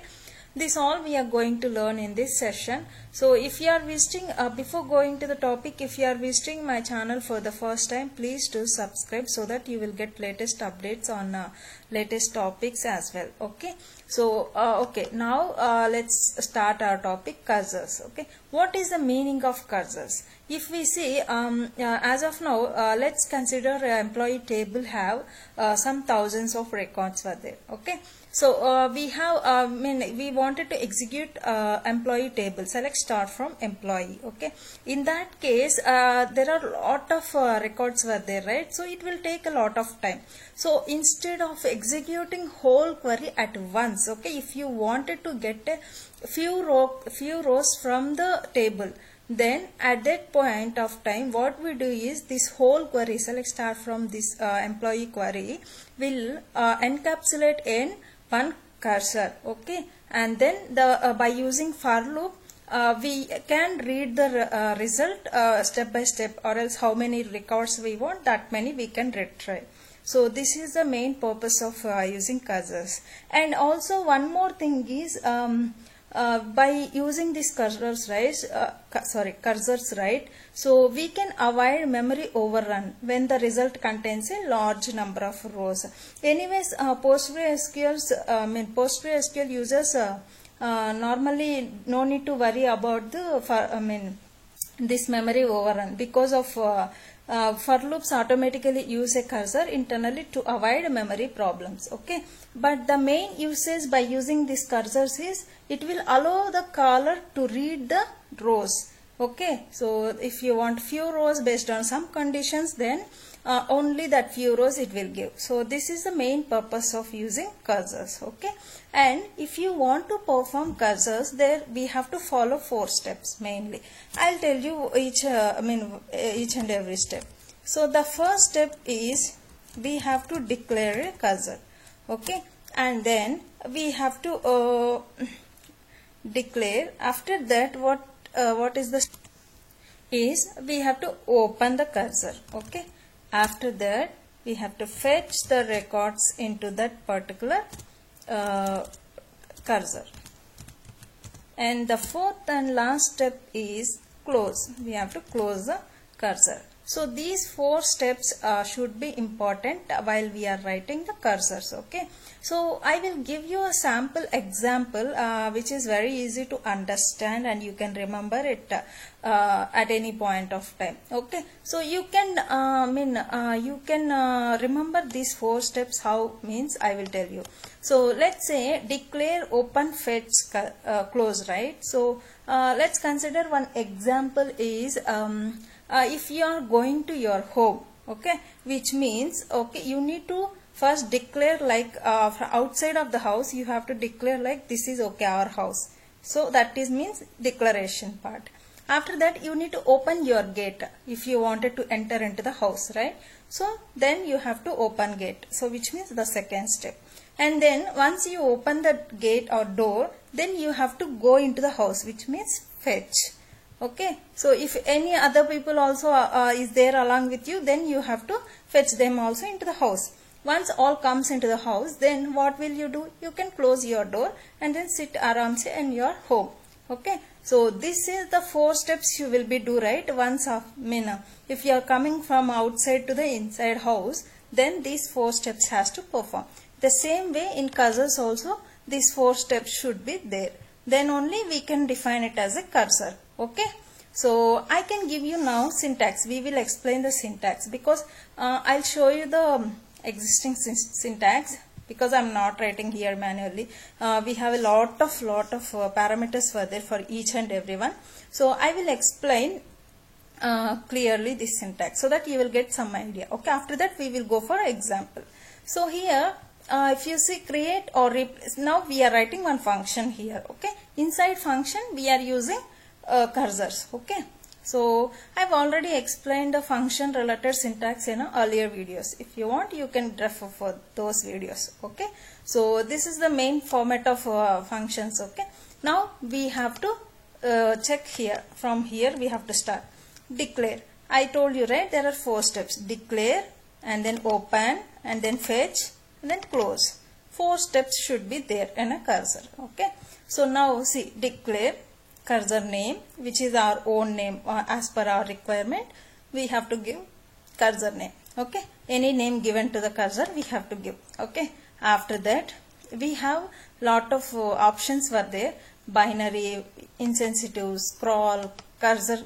Okay, and what is the query you are going to execute in cursor, that we need to include it here. Okay, after that, so here in this declaration of cursor, right, we will get a lot of records like select start from employee. Here we are going to give the queries.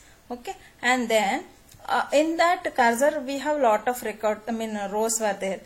We need to get a few rows from that, or else all the rows based on our conditions. If you have any conditions, then we need to involve that cursor in a for loop. We have to run it. Okay, and also we have read only cursors as well, which means we cannot give an option to edit for the user who is using it. Okay, so then only read only option also we can give. After that, if you want to update, then you can update it. Okay, then this is our in a function there is a body part. We have to if you want to write a body part, then you have to use a begin keyword, right? So that we are giving, and then we have to open the cursor. See, this open cursor, both are keywords, and then here whatever the cursor name we have declared, that we have to give it. Okay, then now fetch we have to give. This is a keyword. Okay, I am clearly explaining you each and every keyword here. Fetch. After that, see, here the main 2 things you need to concentrate is either the fetching of records is forward direction or the backward direction, which means from starting to ending or ending to starting. So this direction you have to give. In what manner you want, that you can give it. Okay. So as per your requirement, you have to define the direction for fetching the records in a table. Okay. And then this all, we have lot of keywords for there. Whether you want to fetch all the records, or you want to fetch next record, or you want to fetch prior to that particular record. Okay. And in and from which cursor you have to fetch. Okay. That you need to define. Sorry. Once in the fetch you define all type of keywords, right? These all are not mandatory. It is based on your requirement. You need to use a keywords. Okay. So what option you require, that you have to use it. Otherwise simply you can write a cursor. Okay. That I will explain in examples. We will see more examples for cursors, because lot of people are demanding for cursors. Okay. So once we fetch the records, then we have to close it. Okay. And then if we have to return any value, then return it. This is the main example of cursors. Okay. So this is the main syntax for using cursors. Okay. So I hope you people understood well about what is a cursor and what is the purpose of cursor, what are the steps we have to perform in a cursor, how to remember the cursor's steps. Okay, for that I gave example, right? And also what is the syntax and what are the options are available for using cursors. Okay, in each and every step I have explained clearly. I hope you everybody understood well. Okay, so if you like this video, please do like and share with your friends as well, and also comment it. Okay, if you have any queries, comment it, and please subscribe to my channel. Okay, so that you will get more updates for further videos on a cursors or other database related things. Okay, I hope. Thank you so much. Thank you. Hello. Today we are going to learn about how to import Excel CSV file into Postgres database. Okay, so before going to the topic, if you are visiting my channel for the first time, please do subscribe so that you will get more updates from my channel. Okay, now just we'll see the Excel data, how it exists. If you see here, I'm trying to insert all the roles which are exist in a software field. There are few roles I have taken. Those I wanted to import. These values are there in a Excel format. This I wanted to insert into the table, database table, which is in a Postgres database. Okay. Now the column name is RID and role name I have given. Now we have to save this file as if you see in desktop. Here I'm just giving S roles and the format is CSV. Comma delimited value. Okay, that I am going to give. Already I have saved, so that I am not saving again. Okay, now the file is ready. If you see, just open the database. Now we don't have any roles table, so I am trying to create a new table. Okay, you can insert in the existing table or new table as well. Okay, I am just giving S roles the table name. Now the columns, I am trying to create two columns, that is RID, means role ID. The data type I am selecting here is integer. You can give it as a big int or whatever it may be, as per your requirement you can select. Okay, I am just selecting integer and not null, and this is a primary key. So and I am trying to create another column called role name. What is the role name? Okay, role underscore name I have given, and the data type I am giving here, it's a character varying. The length I am specifying, it should not exceed 60 characters. So that is the reason I am given length as 60. Just save this so that the table got created, and we have two columns in this table. Now let's execute this table. Select star from S roles. We are going to check whether data exists in this table or not. We don't have, because it is a newly created table. Now I am going to import the data from Excel CSV into this table. Now just click on the right click on this table, and so that you will get options here. Here you need to click on import or export option. just here click on import. You need to select in which file we have a data. See, sroles.csv. This is a CSV format. Just select that file, and the encoding format I'm just selecting UTF-8. Header we have right in the Excel file. So header, and delimited we need to select as a comma separated value. Okay, remaining should be same. If you click on the columns, if you see this, okay, this table have only 2 columns, so I'm trying to import all. But if you observe, some tables have a lots of columns, like some 10-20 columns will be there, but we don't wanted to insert all the columns, only few columns. If we wanted to import the data, then you need to select how many columns are exist in a CSV file. That columns only you need to select here. Now I'm just selecting 2 columns. Okay, now you see here the successfully completed import or export job is created. Just execute the query so that you will get data. See here, now data is imported from CSV file to newly created table. Okay, so I hope you understood well. If you like this video, please do like and subscribe to my channel so that you will get more updates. Thank you. Keep watching. Hello, today we are going to look into how to import Excel or text CSV file into Postgres database using query. In earlier video we have seen how to import the data in the CSV file data into table, right? That using query editor. But now if you wanted to execute this import command in a command line prompt, that time we need to produce a query. So for that, how to write a query, that we are going to see. Let's take an example called sroles table. Now if I execute this table, we don't have any data as of now. And if you observe the Excel file which has a data of sroles, that is role ID and role name as a header, and the data exists, which is some roles I have given here which are present in a software field. Okay, this we have saved it as a sroles.csv format. Okay, now I'm going to write a copy command. So I'm going to import into table. Okay, copy now which is this table, right? sroles table, which is exist in public schema. So public dot, and the table name is sroles table. Okay, here and then from where we have to import. Okay, so from the source file location we need to give.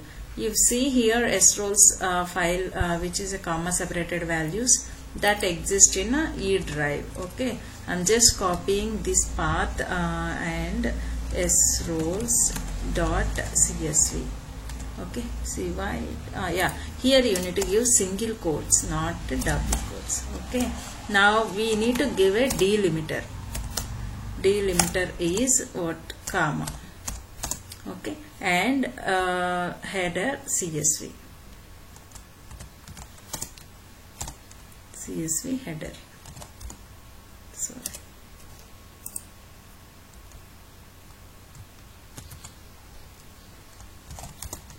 Header. Okay, so just try to execute this command here, so that what happened, no such file. Yeah, here the file name is sroles.csv. Now try to execute this query here. Yes, if you see the output here, copy 10, query written successfully, right? So now we'll see whether the data is imported or not. So select star from sroles. I'm going to import. See here, execute.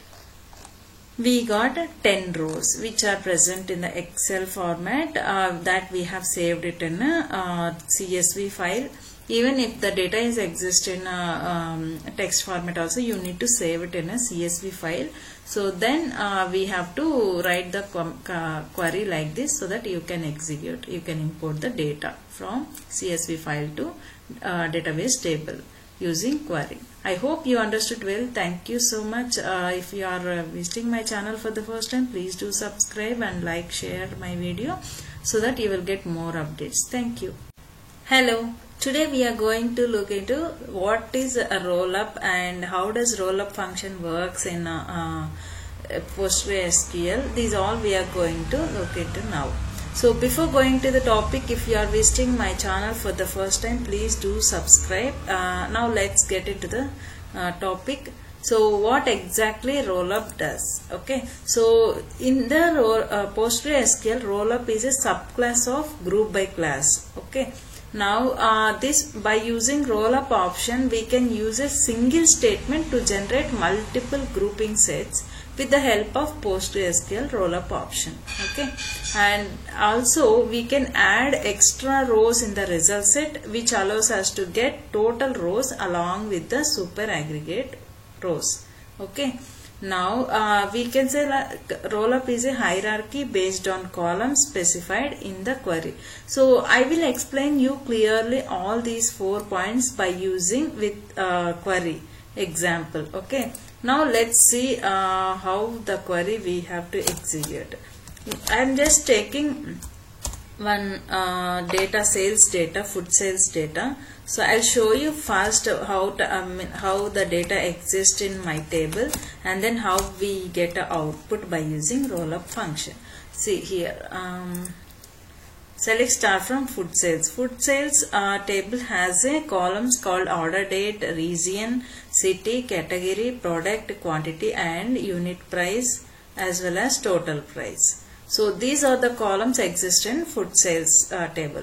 Now I wanted to display based on region and city and category how many products are there and what is the total price of that products. Okay, so based on for that, how the group by option and rollup option we are going to use by using query. I am going to show you and will explain you clearly how the output comes. Okay, now just write a query, select what are the columns we have, right? So I am going to display region, city, and category, and product, and sum of quantity.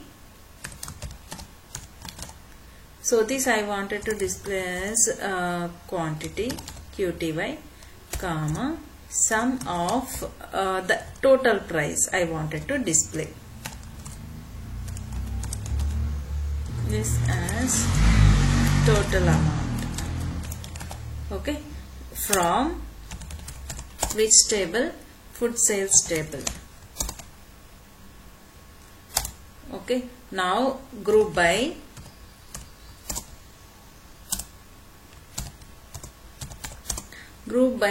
region and city, comma, the rollup I am going to use now. Rollup, if you see rollup came, right? Rollup of, so what are the hierarchy of columns I am going to use here is category and product. Based on category and product, I wanted to display quantity and the total price. Okay, based on group and city. Now order by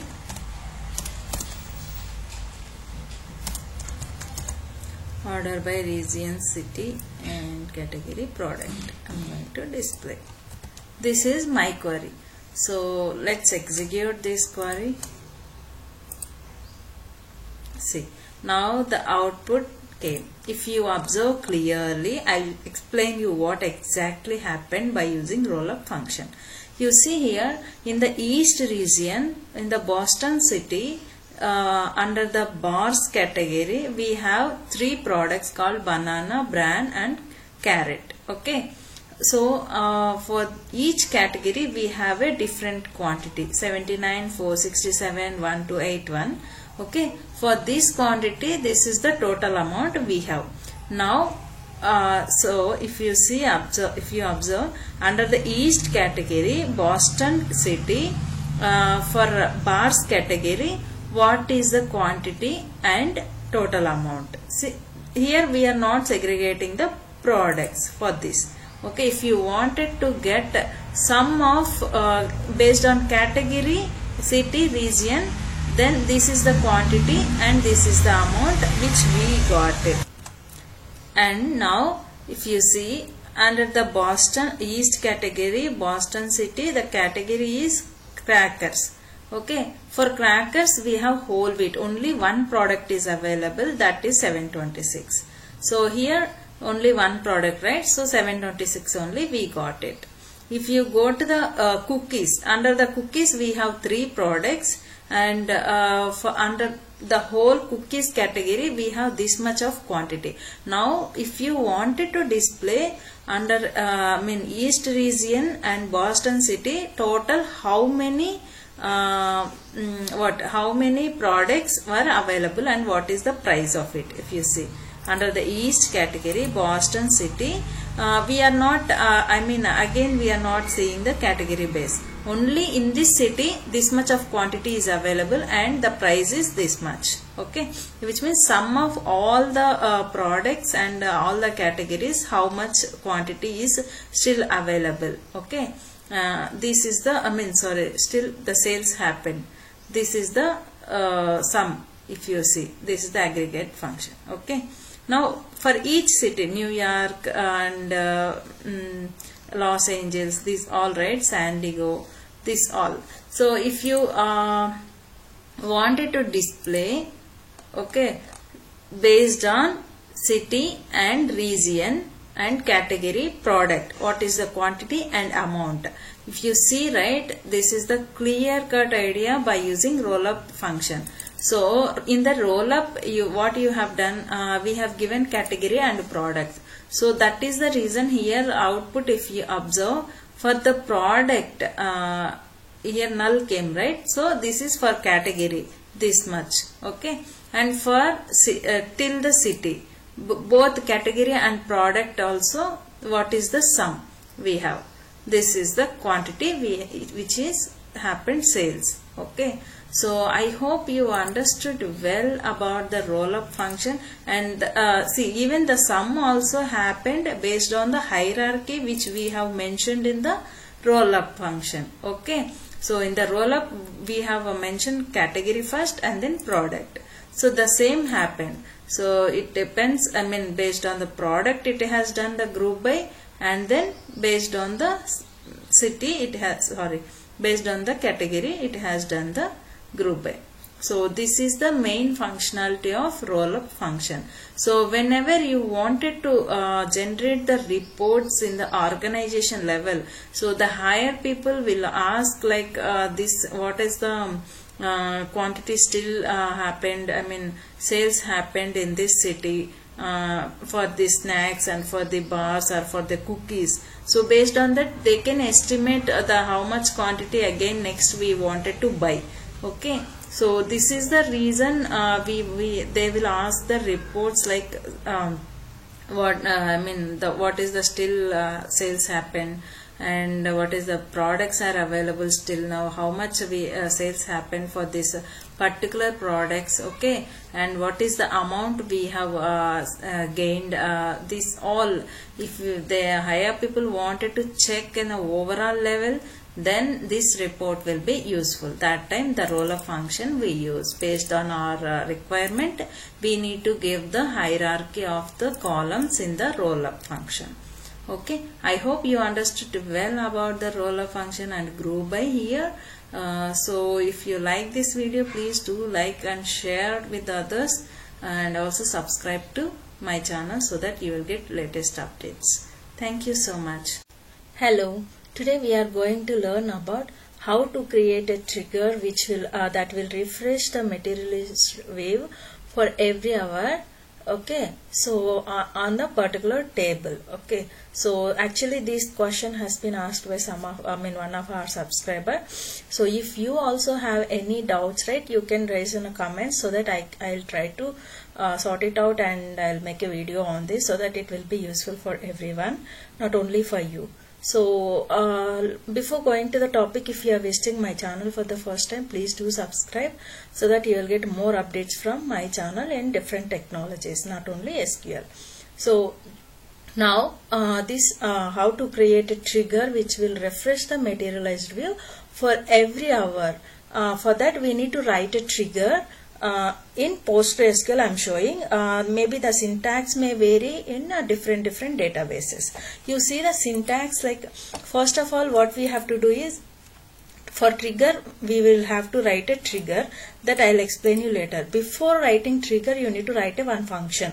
Okay, so for that create or replace function, and then this is our name, materialized refresh, materialized view. This is our own name we have to give.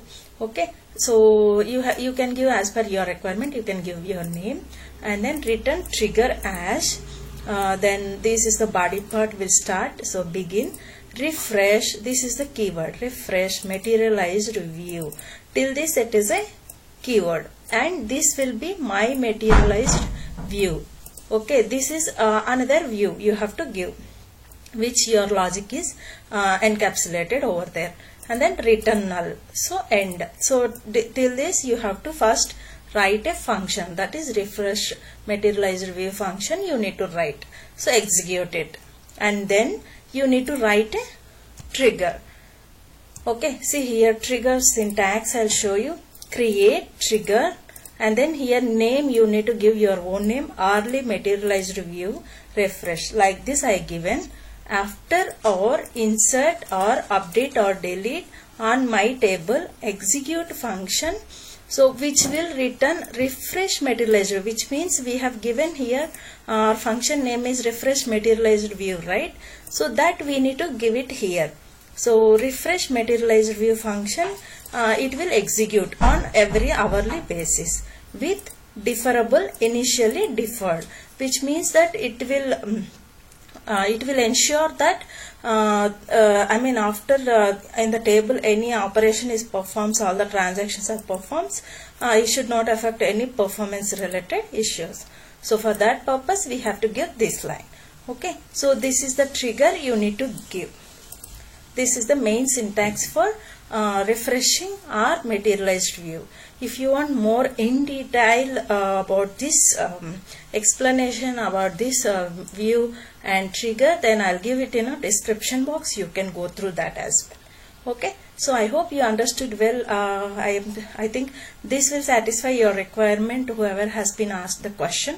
So if you do like this video, please do like and share it with your friends along it, and also please subscribe to my channel so that you'll get more updates. Thank you. Hello, in this video we are going to see, our subscriber has asked one question. This may be useful for everyone, so not everyone, for some people. So that I am going to read first of all the comment, and then I will give you the scenario with example in PostgreSQL. Okay, so see here Rajshekhar Jadar. Okay, so he is asking question, need help how to add a trigger function to generate the sequence. That sequence should be generated based on another primary key value change. Tried in PostgreSQL but not working for me using serial data type and other data type. Can you please help me? So this is the question what we got from our subscriber. So now we are going to see step by step how to add a trigger function to generate the sequence, why it is not working, and what are the steps he has followed. Also he explained us. So now we will see whatever the possibilities to resolve that solution. So for this Rajshekhar, what you have to do is, first of all, once I read this your comment, right, I got to know that first of all there are 3 steps were there. You need to write 3 steps to solve your problem. Okay, steps you need to write. First you have to create a sequence. I'll give you the syntaxes as well, don't worry. So first I'll explain the steps, and then we'll give you syntaxes. Step 1, you need to create a sequence. Okay, step 2, what you have to do is you have to create a trigger function.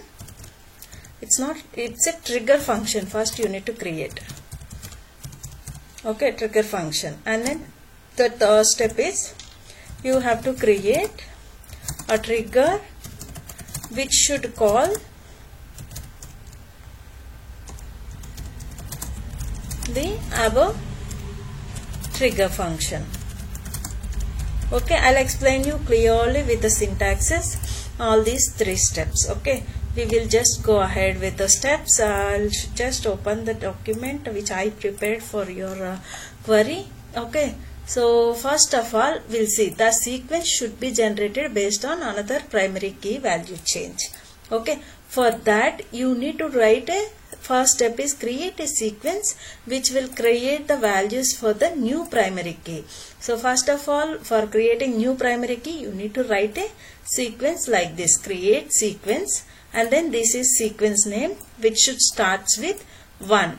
Okay, and then now next step is you have to create a trigger function that will generate the sequence value when a new record is inserted into the table. Right, so whenever the new record is inserted into table, you have to generate the sequence value for each row. So for that function, inside that trigger function, what you have to use, you should use next value, because here it is starting from 1. So by using next value function, it will generate 1 by 1. Okay, it will increase the value. So and then assign the value to the primary key column of the new record. See, here I will show you the syntax for that. Create or replace function, that is my trigger function, which is our own name, user defined name we are given. Return trigger as, and then begin. See here, new dot id, which means our table column. This is primary key column. Okay, here you need to give you need to call the next value function. Here inside the next value function you have to call this particular sequence which you created earlier. Okay, so then return new. So each and every time when the record is inserted into new table, it will call this function and then it will call the sequence, so that for each row it has to increase by 1 and then it will return that new value for each row. So that is the main purpose of writing this trigger function. Now you need to write a trigger to call this particular function on that particular table. On which table it has to create the primary key, right? That you need to write it now. See here, create a trigger that will call the trigger function when a new record is inserted into the table. Okay, so see here, create trigger, my trigger which is our name, own name, before insert on my table. Here you need to give your table name for each row. Okay, execute function. Which function it has to execute? This trigger function it has to execute. Okay, so here whenever let's say for example one table we have taken like a student table. Okay, this is the, here you need to give student table name, and then when you are trying to insert a new record into the student table, it will call the first this trigger. Okay, for each row, student 1 you are inserting student 2, student 3, like that you are going to insert, right? So for each row we need to call this particular trigger. Okay, so at that time it will execute this particular function. This function has which logic? It has to increase by each value, each sequence, the next value it will get for primary key. Okay, from where it will take the sequence, it will take from our created sequence. So this is the main, I think this will satisfy your requirement. So that these all steps you need to follow to generate a sequence. Okay, see how to add a function to generate the sequence. The sequence should be generated based on another primary key value change. Okay, so I hope you understood well about this scenario. So this satisfies your requirement, and you just execute all the steps and try it out from your end and give the comments as well how it is working. Okay, I hope you understood well. Thank you so much for asking this question. If anyone has any queries, please post it. So we'll try to sort it out all your queries and then we'll give the solution. Okay, so please do subscribe to my channel. Don't forget to get more updates. Thank you. Hello. Today we are going to give a answer to solution to our subscriber question. So what is that question? First we will read it out and then we'll go for the solution. So one request, can you connect MySQL database into PostgreSQL tables? If yes, please make one small video. Yes, Vikas, yeah, we can be able to connect MySQL tables into PostgreSQL. For that we actually have 3 steps. The first step we need to follow is, first we have to export data from MySQL database to from MySQL we need to export data into data.sql, some other file. We have to export the data, and then we need to convert SQL data to MySQL exported data to PostgreSQL. And the third step is, we have to verify whether it has been migrated properly or not. So these 3 steps we have to follow. I'll show you the commands also for these 2 steps. What are the commands you need to use, what are the tools are required for this. Let me start the topic. See here. Yeah, your question is how to connect MySQL tables into PostgreSQL table. So here the first step, what I told, export data from MySQL. We have to use MySQL dump tool to export the data from MySQL tables to a file. First of all, for that the command is MySQL dump and then -u, which means username. You have to give your username, and then -p. Here database name, what is your database name, that you need to give. So and then this symbol. After that you are storing into this data.sql file. All the exported data will be stored into data.sql file. This name you can give anything as per your requirement. Okay, so then once you execute this command, right, then it will happen, it will export all the data from MySQL database to data.sql file.